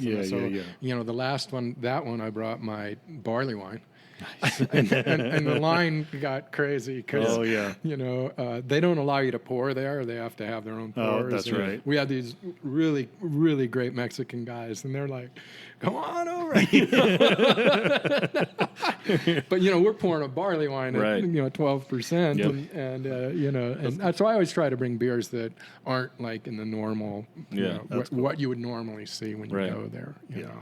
And that definitely stands out. I mean, I've seen that where a lot of times these guys come in, they just bring in their popular beers, or their whatever beers, and then it's like, okay, I kind of already buy this at the store, I'm paying a ticket, I'm coming to the festival because I want to see if you guys are going to bring something unique that I would maybe have to go to the brewery, to get, or go to the tap room to get. That I may not have a chance to, so that's why I'm here today, So that's cool. I'm glad to hear that. And I love, when people, a little bit of a tangent, when they come in or somebody says to me, I don't like dark beer, and my answer is always, dark isn't a flavor descriptor. So you're going to have to be a little more, I can tell you what, I can put a dark beer in front of you right now. If you closed your eyes, you wouldn't know it was a dark beer. Right. Like our dark lager. Just a hint of roastiness, but it's got the clean lager thing, So, I like, because when I ask them that question, usually they sit back and think about it. You're right. Dark isn't a flavor descriptor. Yeah. But yet you associate heavy, stout, and people think Guinness isn't a heavy beer. It's not. It's one of the most watery beers out there. Well, and it's a beautiful beer for what they've done with that beer, and again keeping it consistent. But there's like 17 different versions of Guinness depending on where you are in the world. But that's true. But they've got it dialed in, but people in their head, I like a stout. Oh, I can't drink a heavy beer. Well, not all stouts are heavy beers. Correct. So it's always nice to turn people on to something, and that was the goal here, is to make a local cheers bar that would appeal to everybody. So we have a huge local contingent. Your regulars, we have our regulars like Norm. That's cool. He's got his spot right at the bar. And nobody sits in that chair because they know Sean's going to be rolling in at 5 o'clock and sitting in that chair. And part of the fun for me has been to introduce the local guys here to other kinds of beer styles, because most of them are pretty hardcore.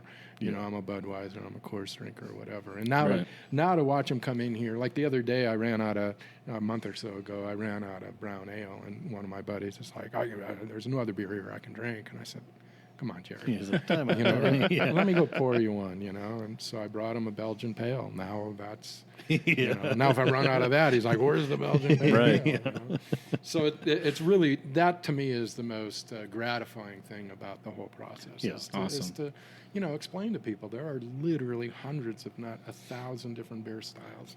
Well, don't pigeonhole yourself. I was going to say, I love running into people who's like, I don't like beer. And I was like, you probably haven't had the right beer. It's like the medium in and of itself is so open. The spectrum is like, you got tart, sour, all the way to like dark chocolate, Exactly. You walk into Total Wine and there's acres of beers to the point where my eyes just glass over and, I don't even buy anything. I go straight to the, Glenmorangie Scotch and buy a bottle of that. But, so I say there's thousands of beers in the world, and there's always a beer for somebody. No matter if you don't like beer or you do like beer, and that's why I always tell people when we talk about it on the podcast, like there's always, tell me you don't like a beer, we're gonna find one that you do like, and that's the most fun part about it is going through that process, because then we get to try all kinds of different types of beer. And for me, that's how craft beer's been, because when I first started getting into it, the only thing I liked was stouts. Yeah. And it was just because I was a Guinness guy, and I was like, I get that Irish blood, and like you gotta have a stout. That's all I wanted. And then my palate just opened up to so many different types of beers, and my little tour in Europe actually opened myself up to beers that normally I didn't care for before, especially like the Belgian style of beers. Like before I never liked Delirium, and then now all of a sudden I like it again. Like it's just kind of crazy how that works. Well, and our palates change over our lifetimes. I mean, I used to hate certain vegetables, and now I love them. Right. It's evolution. Same. My parents would have to beat me with a stick to get me to eat Brussels sprouts, and that's one of my favorite appetizers here. I still can't eat those. You can't eat them? Just the smell of them when they drop them in the deep fryer. Oh, man, they're so good. There's something about the cabbage family other than fish tacos that I can't deal with. Oh, man. I love it in fish tacos, but,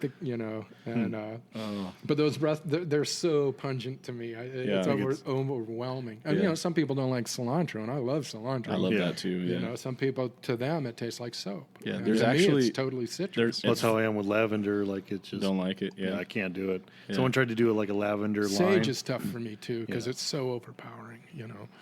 Of course, I'm kind of like that with the black licorice flavor. Yeah, like I love it, but most of the world absolutely hates it. Yeah, like I love black licorice. I did a porter with it. I put it in a porter years ago. Yeah, because traditionally it was an ingredient of some of the porters. It's actually brewer's licorice. It's black, but it's brewer's licorice. Yeah, It's funny because we had a beer not too long ago that had the star anise in it, and it had that licorice type quality, and I smelled it and I was like, I'm not going to like it, but then I actually ended up liking it, which is funny because I don't like black licorice. But that flavor, just the way it kind of went with everything else that it had. I mean, you definitely have to play it into like everything else. I mean, the porter I did, it was a wormwood porter I was playing around with, and wormwood is like super bitter. It's just like, ugh. Right. So trying to find something to balance that out. So I ended up throwing vanilla and fennel into it, and those combo really blended very well, especially with the chocolate notes of the porter and everything, and ended up with like a pretty awesome beer as a result of it. The clincher was I ended up making a little tincture with rum and vanilla bean, and then I threw that into the overall beer, and it just brought everything together. Yeah. Well, it's the licorice flavor. I couldn't get near that because of bad experiences with ouzo in my youth. I can see that. Like I don't drink tequila anymore, and I haven't since my late 20s. A really horrendous evening on that, and I'm like, I'll drink it in a margarita, but I won't take a shot at tequila. Because it immediately brings you back to that moment. That moment when you were making a really big mistake. Your body tenses up and like, get this out of me. I remember my last tequila session. I mean, like you say, I'll have it in margaritas or whatever, but just straight shots, where you thought, oh, this is cool. Let's get the lime and the salt, and we're just going to start knocking back all these. And granted, it was good tequila. It was a silver, we got a great selection here. Yeah, but I was checking that out. I can't even watch somebody at the bar doing a shot. So I'll never forget. This is when I was living in my bachelor pad. Me and my roommate Joe, and we had some friends over. I want to say it was New Year's, maybe. No, New Year's. It was some holiday, but there ended up being an earthquake during. I remember this was probably 15 or 16 shots in when the earthquake happened, and that just made things so bad. That next day was probably one of the worst days I ever had. And after that, I never shot tequila like that ever again. Yeah. I went to more sipping on whiskey kind of thing, and I was good with that. But I think after my 20s, like the whole shot experience was just it wears itself thin. I think for me the final clincher was someone gave me a shot of 151. And that was the stupidest thing I ever thought I could do, because I was like, I'll be a big badass and fucking just throw it back, and I took the shot wrong, and it splashed up into like my sinuses, and I ended up like getting an instant nosebleed. I'm just like, mother, like it's like just burn like crazy, just all up in my sinuses, and I'm just like, nope, I will never. I pretty much gave up hard alcohol after my late 20s, and then in my mid 50s, I started, and I never liked Scotch because I don't like peaty Scotch. Yeah, the peat.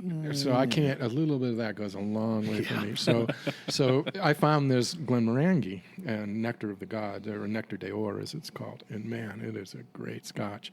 And so I started drinking a little bit of that occasionally. But other than that, I pretty much drink beer and Scotch, occasionally wine. Kind of how I am, but like I said, I've been getting into that Screwball whiskey. Oh yeah, they distill that down in San Diego. Is that the same person that does Fireball? No. So they came out with this, and it was one of those things where they did the whole limited, like you couldn't find it anywhere. Right. People were like beating each other up to buy the last one on the shelf, kind of thing. And now they're mass distribution, which is great because now I can find it up here. But what I like about it is it complements a chocolate stout so well because it tastes like a peanut butter cup. Right. You just I'll have my little glass there for sipping. I'll take a little So sip. you do a little Boilermaker with a little sip, take a little drink of the chocolate stout, and it's amazing. It really is. And I like to keep it in the freezer so it's nice and cold. Yeah. But yeah, I would recommend it. Probably actually talk to your bar guys here. I don't know if they might have carrying it. They might have it. Yeah. If they don't, they should consider carrying it because it would pair really well, especially with that chocolate stout that you guys have. Yeah. It's nice. I like it. Very cool. That's good. Well, you brought one more homebrew to try. Let me go grab some glasses. Sure. Clean glasses. Yeah, this is really good. Thank you. If I would say one thing, I'd add more dates. More dates? Yeah. Yeah, that was me and my buddy, we did it as kind of a test run. Uh-huh. So I added half the amount. I only added about maybe 1.5 pounds. He added like 2.5 pounds. And his was like just date central, like just through the roof. Because, until I had that one in Coachella Valley, I never even thought about dates in a beer. Yeah, they produce a very clean, like, flavor. Well, and it's got, it's kind of like Belgian chocolate. It's not overly sweet. It's just Yeah, really nice. exactly. Flavor. I also found it really does a good job on the head retention of the beer because of the protein in the dates. That's good. Oh, yeah. So I love this beer, man. You did good. You did good with that beer. Yeah. Right? So like I said, I'm keeping my fingers crossed, and if you guys want to send some good voodoo my way, I'm voting for it. Are you entering it in the thing that I'm gonna come help you? No. guys with? That's so the National Homebrew Competition. This is like That's the big one that that you go to. Not to get a little vulgar, this is the big dick competition for the homebrewers. Yeah. It is like if you medal in this, that's some serious bragging, right? That's the one that you went to back in Rhode Island, right? Yes. Yeah. So basically, last year they do two parts to it. So I'm doing the preliminary voting where like everyone gets in on this. They have thousands upon thousands of beers that they're going to judge in multiple cities around the country. If my beer scores well enough and moves to the second round, which they do the judging at that homebrew convention, then I got to have more of the beer and send it to wherever the convention is, which I think is in Tennessee this year. Yeah, we were talking about Yeah. that.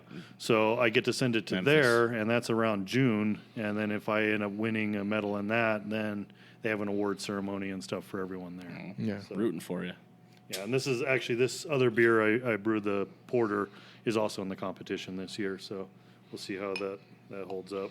Yeah, I haven't done an English porter here. I do Baltic porter. I want to do a Baltic at some point. I think I never, ever did one before here, and I just, I thought, well, everybody does an English style porter, so I'm going to see. about Baltic's the one. Baltics. Isn't that what we vote? Yep. I was part of that judging competition where Basically we a voted. lager. I mean, Yeah. It's We done voted the one lager yeast. best in show for the Props and Hops Festival. Oh, cool. It was Inland. Inland Empire. At the Homebrew. time he was the president, is Jason Dunn. Cool guy. He's been super helpful for the club. I'm with Coachella Valley Homebrewers down in the desert there, and he's been super helpful with Inland Empire, working with us on various projects. He helped set up a website for our competition and stuff like that. Right. In fact, actually, we'll probably get into that more in a sec here, but for the Pause for Rhythm and Brews, I usually hook up with ARF to do a homebrew competition to coincide Right. Yeah. with yeah, it, and so we're getting that off the ground here pretty quick. And Yeah. definitely. It's actually going to be here this year, I think, down at the park end of the Yeah, parking lot. that's what they were telling me. They Are end up- you guys gonna be pouring there? Yeah. Sweet. yeah, I'm definitely looking forward We'll to see it. you there because Yeah. we'll be there. Yeah. That's So awesome. cheers. So cheers. Yeah. This one's kind of a cross between American and British, if I had to give it any. Oh, man. I already know I'm going to like it because, well, I like porters and stouts, but the smell on it is... Yeah, it's really good. Thank you. Yeah, this is the one that got me Best of Show at the Props and Hops about 7 years ago. Yeah, no, it's very well done. Thank you. Yeah, the trick with this one was the avocado blossom honey. Oh. And I use about maybe a pound for a 5-gallon batch, not too much, but it gives it almost like this kind of semi-sweet chocolate tone to it. It's kind of weird. It's or at least that's what I'm getting off of it. I love it. Yeah. I like it. Yeah, my buddy Devin wants to scale this up and do kind of like a little test run at the brewery Desert Beer. Yeah. No, it's a good, very solid. Well, thank you. Yeah, nothing wrong at all. I was going to say It would this is sell well. Yeah, this is the one that What yeast are you using this? This one, San Francisco lager. Oh, okay. The White Labs. The steam. The steam beer, yeah. 212 or whatever it was. Yeah, when I first made this beer, That's one of the names of a beer I couldn't use as I have. Wanker Cream Steam. Wanker Cream. I love it. But that you won't see that on our menu. Yeah. That's the one you share with friends. I could see, hey, Grandma, enjoying those Brussels sprouts. I want you to drink some of my Wanker Cream. Yeah. Because I can't use steam in the title, so. Actually, it's funny because Trademarked. the name for this beer is Dirty 30. Yeah, yeah. No, this is a very good beer. Yeah, this one's pretty much just Cascade through and through. Yeah. So just easy going. Well, and nice balance because I don't get the heavy Cascade citrus stuff going on. Though I did do a version of this where I was playing around with Belma hops because I don't know, someone told me like, oh, what would it be like if you added strawberry or something to this? And I was like, oh, I don't want to actually add strawberry, but maybe if I can get like a weird hint of it or something. Right. And Belma as a hop is known to kind of give a little bit of that berry. So I did a hop rocket. So as I was like running it down through the cooler, I push it through the Belma hops, and it actually did a pretty good job. So I may have to try that again at some point here. There's so many hops out now. Yeah. It's kind of, first the yeast strains exploded. Now we got yeast from Lithuania. And we got, which is wonderful. Yeah. To me, yeast is one of the best flavor contributors. Yeah, that's the workhorse of the beer right there. And I this Hornendal that came out, and I never tried that before. And the only beer in 30 years of brewing I ever dumped was an IPA that my temperature control on the fermenter, this is a homebrew thing, it shut off, and so the beer got hot, and and it was like drinking Band-Aid, so it went right down the drain. Yeah. And of course, everybody's saying you got to ferment this hot, and in the back of my head, I'm thinking of that flavor, and I thought, well, what the hell? I'll do 5 barrels, and if I have to dump it, well, occasionally going to have to dump a beer, I guess. I was just blown away by that yeast. I mean, so I talked to the guy at Omega Labs, and he had just got this Lithuanian farmhouse, so I'm going to venture into that. That'd be cool. I mean, to me, that's the hops too. The hops are just, there's so many you can't even keep track of anymore. Yeah. And one of my suppliers sent me 11 pounds of Laurel last year, and I thought, I hadn't even heard of that. Yeah, and I'm like, I'd never heard of this, and did a beer, and it's a beautiful hop. Yeah. And then Azaka, I did that's one of my favorites. Takali is a pale ale that I made, and nobody could pronounce it, but and that's a great hop too. Oh yeah, absolutely. And so I know there's dozens out there that I even ventured into, and same with yeast strains now. I mean, we got all these wonderful labs, and when I started, white labs still hadn't come about. I mean, they were just getting going. You're so doing everything, like bottles. So everything was basically dry, or cultivating it out of Sierra Nevada. Yeah. I mean, and Sierra Nevada yeast is still one of my staples. Yeah. It's a good one. But and I use it for my IPA. I use it for the wheat beer. Yeah. But all the other beers get style-specific yeast. Yeah, makes sense. And that's the beautiful thing about, again, running a small brewery. Yeah. If I eat the cost on the yeast for one batch and use it for 3 or 4, it's a profit for me. You know. And I can see if your production, and I'm doing nothing but Idyllwild IPA, I could keep that yeast going for 40 generations and minimize my cost. But, absolutely. Or I could have a house yeast. When everybody talks about house yeast, I'm like, really? Why? Yeah, it's for me, that's the fun, especially as like a home brewer, is like when I'm developing a recipe from the ground up. I'm trying to think in my head, like, okay, what flavors do I want this beer to have? Right. So I'm looking at, like, obviously my grain's kind of my foundation, but then I'm looking at the yeast and the hops. And I know the yeast is the workhorse, and it's like, okay, they're contributing banana and clove and pepper and caramel, or or these other flavors, and I'm like, these all sound amazing. Let's pair it with this grain and this hop, kind of thing. And then you get into combining yeast strains. Exactly. And then that's a whole nother thing that, people I think are maybe just now starting to touch on. Well, I was going to say the Mexican lager that we just tried here, I did do a variant of it with the Hornindal, because one of the flavor components I saw when Hornindal gets a little hot is lime. It produces a lime ester, and I'm thinking, how bitchin' would it be to have a Mexican lager with the lime already in the beer? So I was like, okay. So I threw the Mexican yeast in there, but I also threw the Hornindal. And, it was one of these times a year where it was cold nights, warm days. So it just kept kind of fluctuating. Like at night, the Mexican lager would kind of do its thing. And, during the day, the Hornindal would kick off. And I ended up with this beer that a little hazier than I like, but it had that lime ester right up front. Yeah, Hornindal is big citrus. Yeah, big citrus.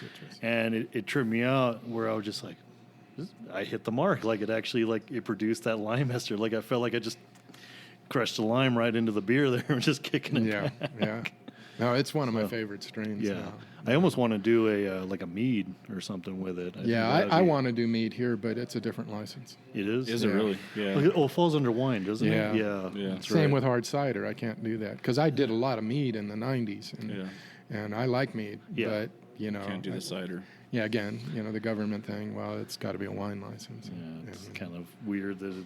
Yeah. Although I must say the TTB was the easiest thing for me to deal with. I mean, they were bulletproof. Took a while, but they were easy to deal with. That's good. Yeah, I still get... I sign myself up for their newsletter, so I occasionally get it when they do updates to the law. Yeah, I hear they're much quicker now, but I think they were just buried by the sheer number of applications. I think it took us about 9 months to get our TTB. That's wow. But I started early. As soon as I had the physical address, I started. Yeah, boom, done. So... Yeah, I was pretty happy when I heard the guys up in Joshua Tree finally got their okay on their license. Yeah, I got to go visit them. I look at their Facebook page, just to see if they're open yet. Yeah, because they were waiting like 2 years for that license. That's terrible. Yeah, well, they had kind of a similar deal to what you did, where they got like the local supervisor or Senate person involved, and that really kind of streamline a few things. Well, and you have to. You got to use what's available to you, and we're paying their wages, and they're supposed to work for us. So, like I said, the supervisor saved our lives here. I mean, if it wasn't for him, we'd probably still be trying to get stuff through the building and safety. You know.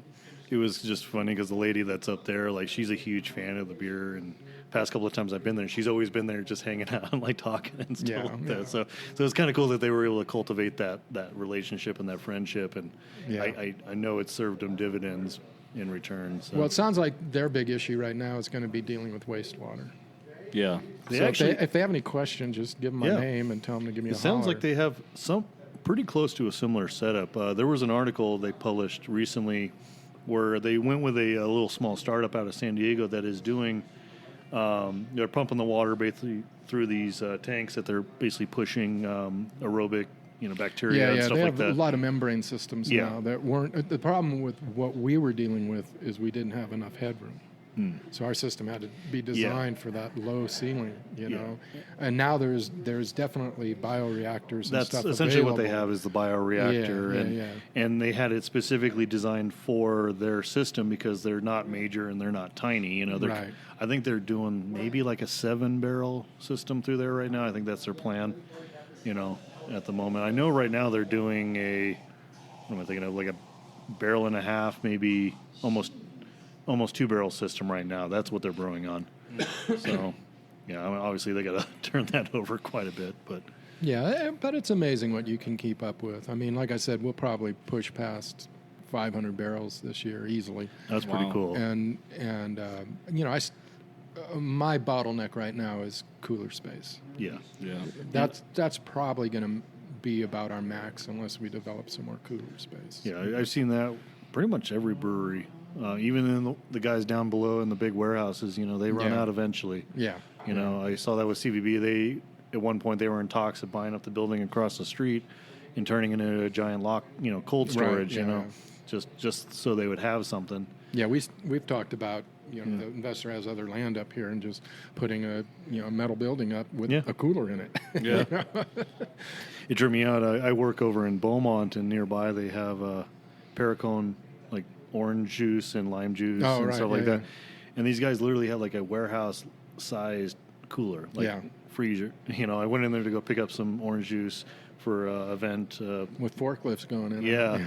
Like it drew me out. Like I'm at this like window with this guy, and he's like getting all dressed up in his like cold weather gear, and I'm like, well, what the fuck? Where's he going? And then I see him walk in, through this door, and it's just like I look through the door, I'm like, holy crap! Like it's just all cold storage. Oh yeah, It's like supermarkets. basically distributes have freezers Yeah. that are Yeah.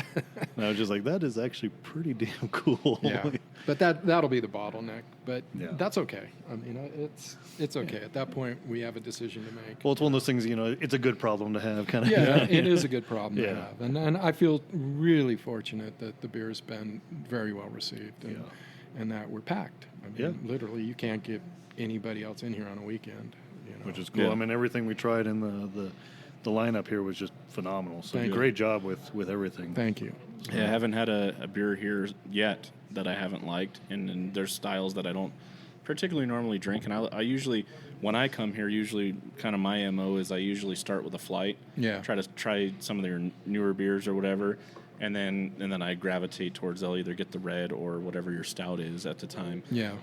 But everything we had here was great. Yeah. Just you did- ordered yeast for my English beers because Nice. I'm out of stout. I got one keg left. So Yeah. of the chocolate, I don't have any regular stout. So we'll do a run out of our English beers. We'll do the red, the brown, probably Scotch ale, Cool. and then the stout. Well, I'm definitely looking forward to that. So, what any kind of before we wrap up the podcast portion here, what are plans for the future?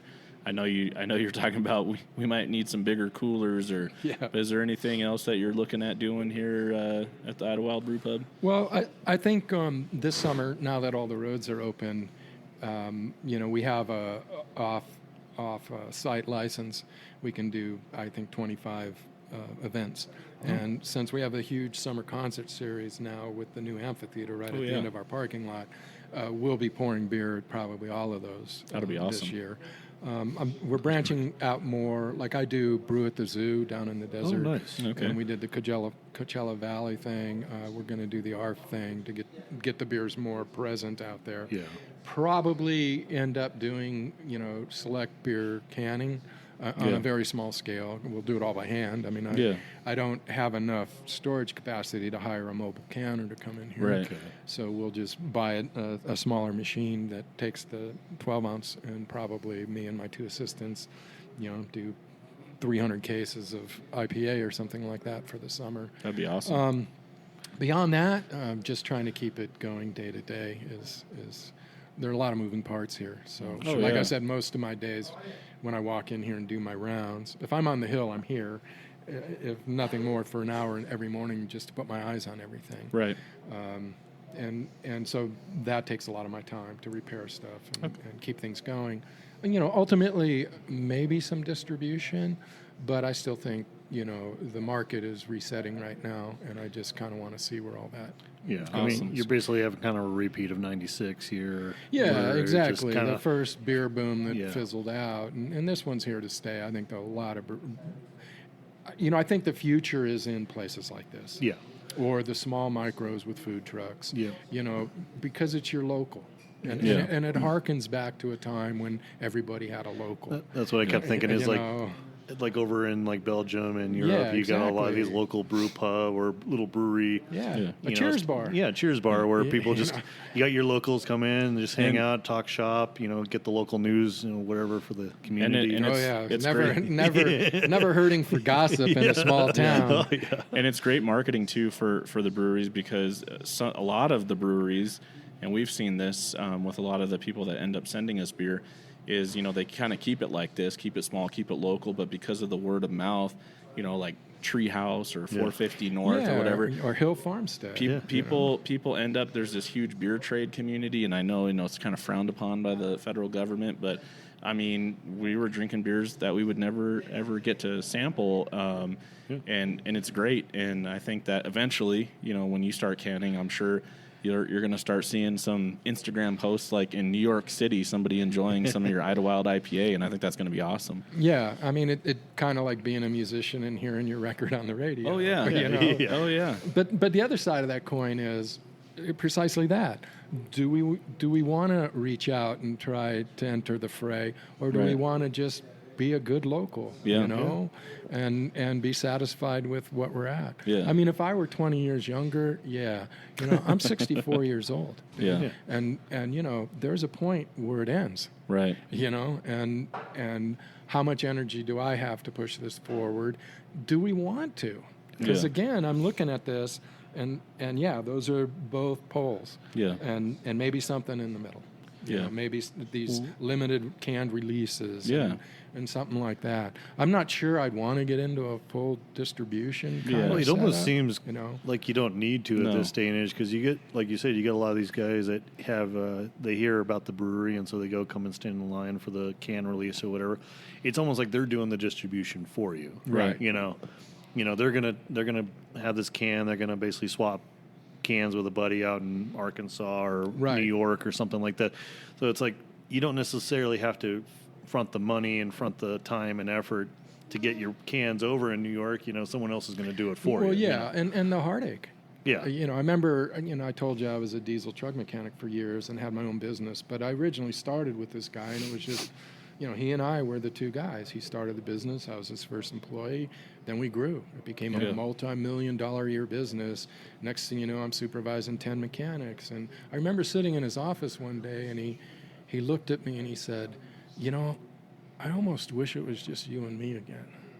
Because, every time when you start expanding, the problems don't go in a linear. They become they exponential. Get bigger. Oh yeah. So if I'm going to be running this and then overseeing like a canning stuff, I mean, I would hire somebody. I'm not going to take on that responsibility. Yeah, it's a lot of work. So then I step back from the part of the business that really brings me the joy, which is walking into the brew house and smelling the mash. Yes. And that to me is enough gratification. Well, see, that's where your passions were, it's like that's what got you into it in the first place. Right. It's like, why would you want to add more stress onto something? Yeah, and stress is a real thing. I mean, I told you a couple of weeks ago with the appendicitis and lying there afterwards, it really makes you examine where you've been and where you want to go. Oh, yeah. In a big way. Oh, yeah. It's not just a fleeting, oh, wow, that scared me, but I'm going to be right back to my old self. No, you're not. Yeah.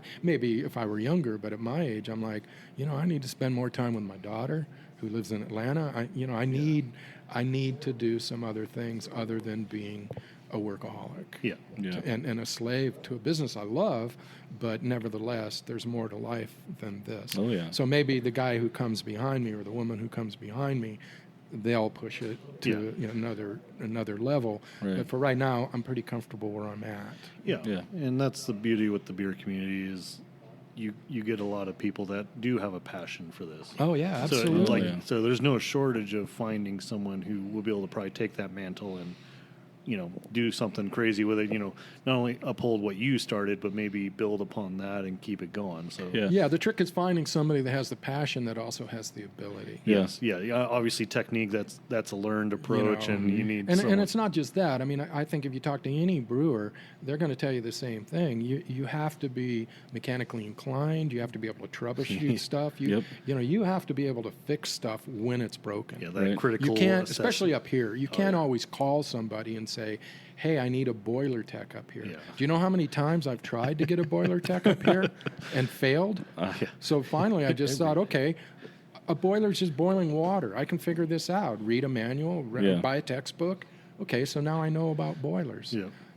But then you have to have somebody coming behind you who is as curious as you are. Yes. Yeah. So being a brewer or any kind of profession like this, you have to have intellectual curiosity. Oh, yeah. I always joke know. with people when I got into homebrewing, I had to kind of reteach myself chemistry, biology, Yeah. thermodynamics, engineering, like a lot of these sciences and a lot of these even arts, Right. for that matter, cooking, stuff like that. A lot of things go into making this product and making it well. Right. And you do have to, if you don't know it, you have to learn it, and you have to be open to learning it. Yeah. You can't just rest on your laurels. You can't just be like, no, we always do it this way. It's Right. like, no, there's going to be some adaptability and some critical thinking that goes into this. Right. And brewing has become romanticized. Oh, yeah. It's all of a sudden, it's kind of like a rock star syndrome. But the bottom line is a brewer spends probably 10% of his time brewing and the rest of the time fixing and cleaning. It's not glamour when No. you're in the shit of it all. No, it's not glamorous. That's what I At say. times it is. Yeah, I mean, it's- like sitting down talking to you guys, having some beers, that's fun. That's Yeah. great. Oh, yeah. But, this is a small percentage of my Yeah. time. Well, this is sort of, I call this the icing on the cake. You still yeah. got to eat the cake. Yeah. Well, and the thing, since I was here every day while we built this place, and like I said, this was all dirt for years, I still walk onto that deck sometimes on a Saturday and see this place packed. And it's almost like those movie flash cuts where you go back in time, Yeah. and I see the deck is plywood, I see the dirt here, and then I flash and there's 300 people here, and it's Wow. still a real heavy sensation for Yeah, me. that's Like, wow, I can't believe this is actually here. pretty cool. So I haven't awesome. lost that kind of childlike quality of being amazed Yeah. by Yeah. what's happened here, and I hope I never do. Yeah. And if I do, it's time to It's retire. like, okay. Understandable, because that'll reflect itself in everything else down the line. Yeah, So. yeah. But no, I mean, you've definitely done a good job. I mean, I can see Thank the you. passion. Like, Yeah, from the little details Yeah. everywhere here. I mean, like you said, all the different the metal that you had fabricated, all the wood that came, from local areas. I mean, just everything that went into this place is definitely, you got your hands on everything and made it yours. And the beautiful thing is, I mean, we had weekly meetings, the investors and the principals every Friday. And whatever design element we were work on, we'd all bring our ideas and throw them on the table, and this is what I see. And we all voted on it. It's the Yeah. only thing I've ever done in a committee that has actually worked out really well. Well, I was going to Because say, nobody was married to anything. Everybody Yeah. was like, what do you got? What do you got? That's cool. Well, I like that idea. Let's do that. and you can definitely see it in the layout. Like earlier when you gave us that tour, I mean, I was just, I'm all about efficiency. I love the fact that when something is designed so well and it just melds with the overall, structure, and it seems like you've done a very good job. There was a lot of thought in Yeah. that Yeah, process there for was- sure. there and was you a can lot of you can thought. see how well it works in the overall, mainstream of everything. Like it feels like you really don't get very many like bottlenecks or corners that it's like, No. I mean, kinda- especially on the brewing side of things, it's Yeah. very streamlined. Yeah. It's ergonomic. It's easy. It's a wonderful brewery And that's what to you work want. in. Yeah. It's easy to work in. It's easy to get things done in a timely manner. So, there's, if I redesigned another brewery, I can't think of any ways I would change this. Yeah. Other than more room. Well, yeah, more room. But originally there was going to be a bike shop here that went to that door. We were only going to have that area. Oh, man. And at one point the brewery got down to 400 square feet, and I told them I can't do it at 400. Yeah. Right now you're looking at 1,100, but the cooler and freezer take up a good Oh, yeah. percentage of that. Well, like I said, storage. That's the key. Storage. That's a big one. Yeah, but storage. Funnily enough, as small as that area is, I usually have my iPhone in my pocket, and I remember after a few brew days, I found this health app where it tracks your steps. And Yeah. I was doing 5 miles a day when I was walking just back there brewing beer. You know? That's So if awesome. the brewery's any bigger, I don't know if I could keep up. you Yeah. know? I was just thinking, I told you earlier I had worked as a prep cook at this brew pub up in San Francisco, and I mean, I was amazed that this guy was able to make as much of the volume of beer, because he literally had the equivalent of like this stage here. Yeah. Like it was just absolutely tiny back there. Like I saw him with the plate filter one day, just like kind of squeezing in between. Like, how the hell are you pulling this off, dude? A lot of work. Yeah, And, a lot and of you know, work. when I see people say, I want to open a nano brewery, I'm like, you might want to step back and think about that. Yeah. well, I'm going to brew at night after work, and then, I'm like, so you get tired. Yeah. I mean, I mean, I would have put a 10-barrel system in there, but there's not enough headroom. Yeah. So I ended up with a 5. And the only thing I would change now, because I do a lot of high-gravity beers, is I'd like a bigger mash tun. I should have had a 7-barrel mash tun.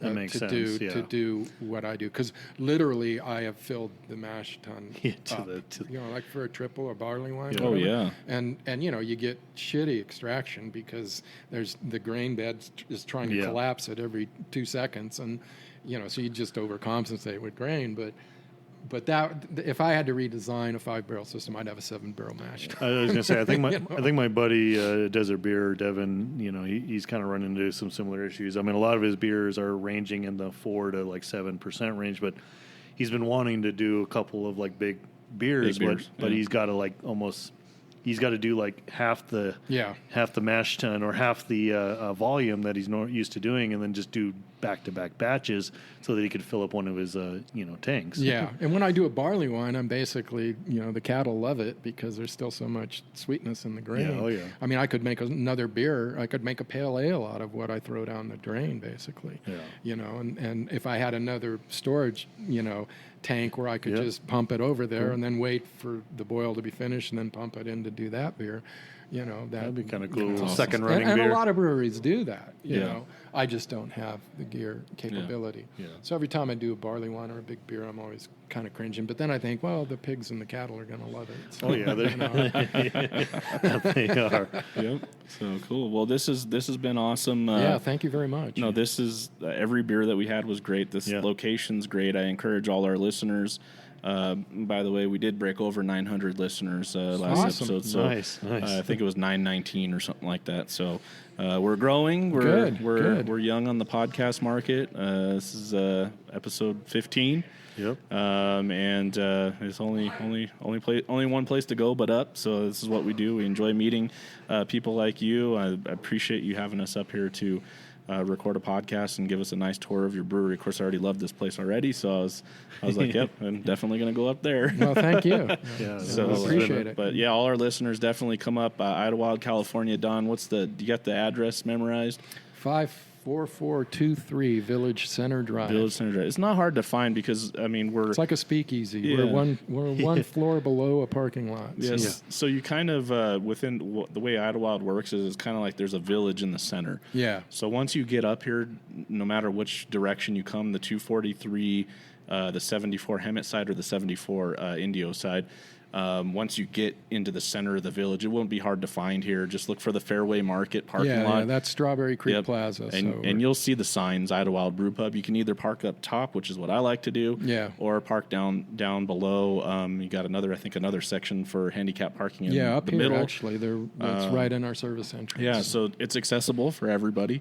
And again, great food, great people, and amazing beer. So thanks for having us, Don. And thank you. And we'll probably be up here again. Good. Let me know. We'll sit down and do some more. Like I said, I'm looking forward to the Poss Rhythm and Brews on June 6th. Yeah. Yep. We'll be here. Yeah, that'll be a fun one. Our home brew club.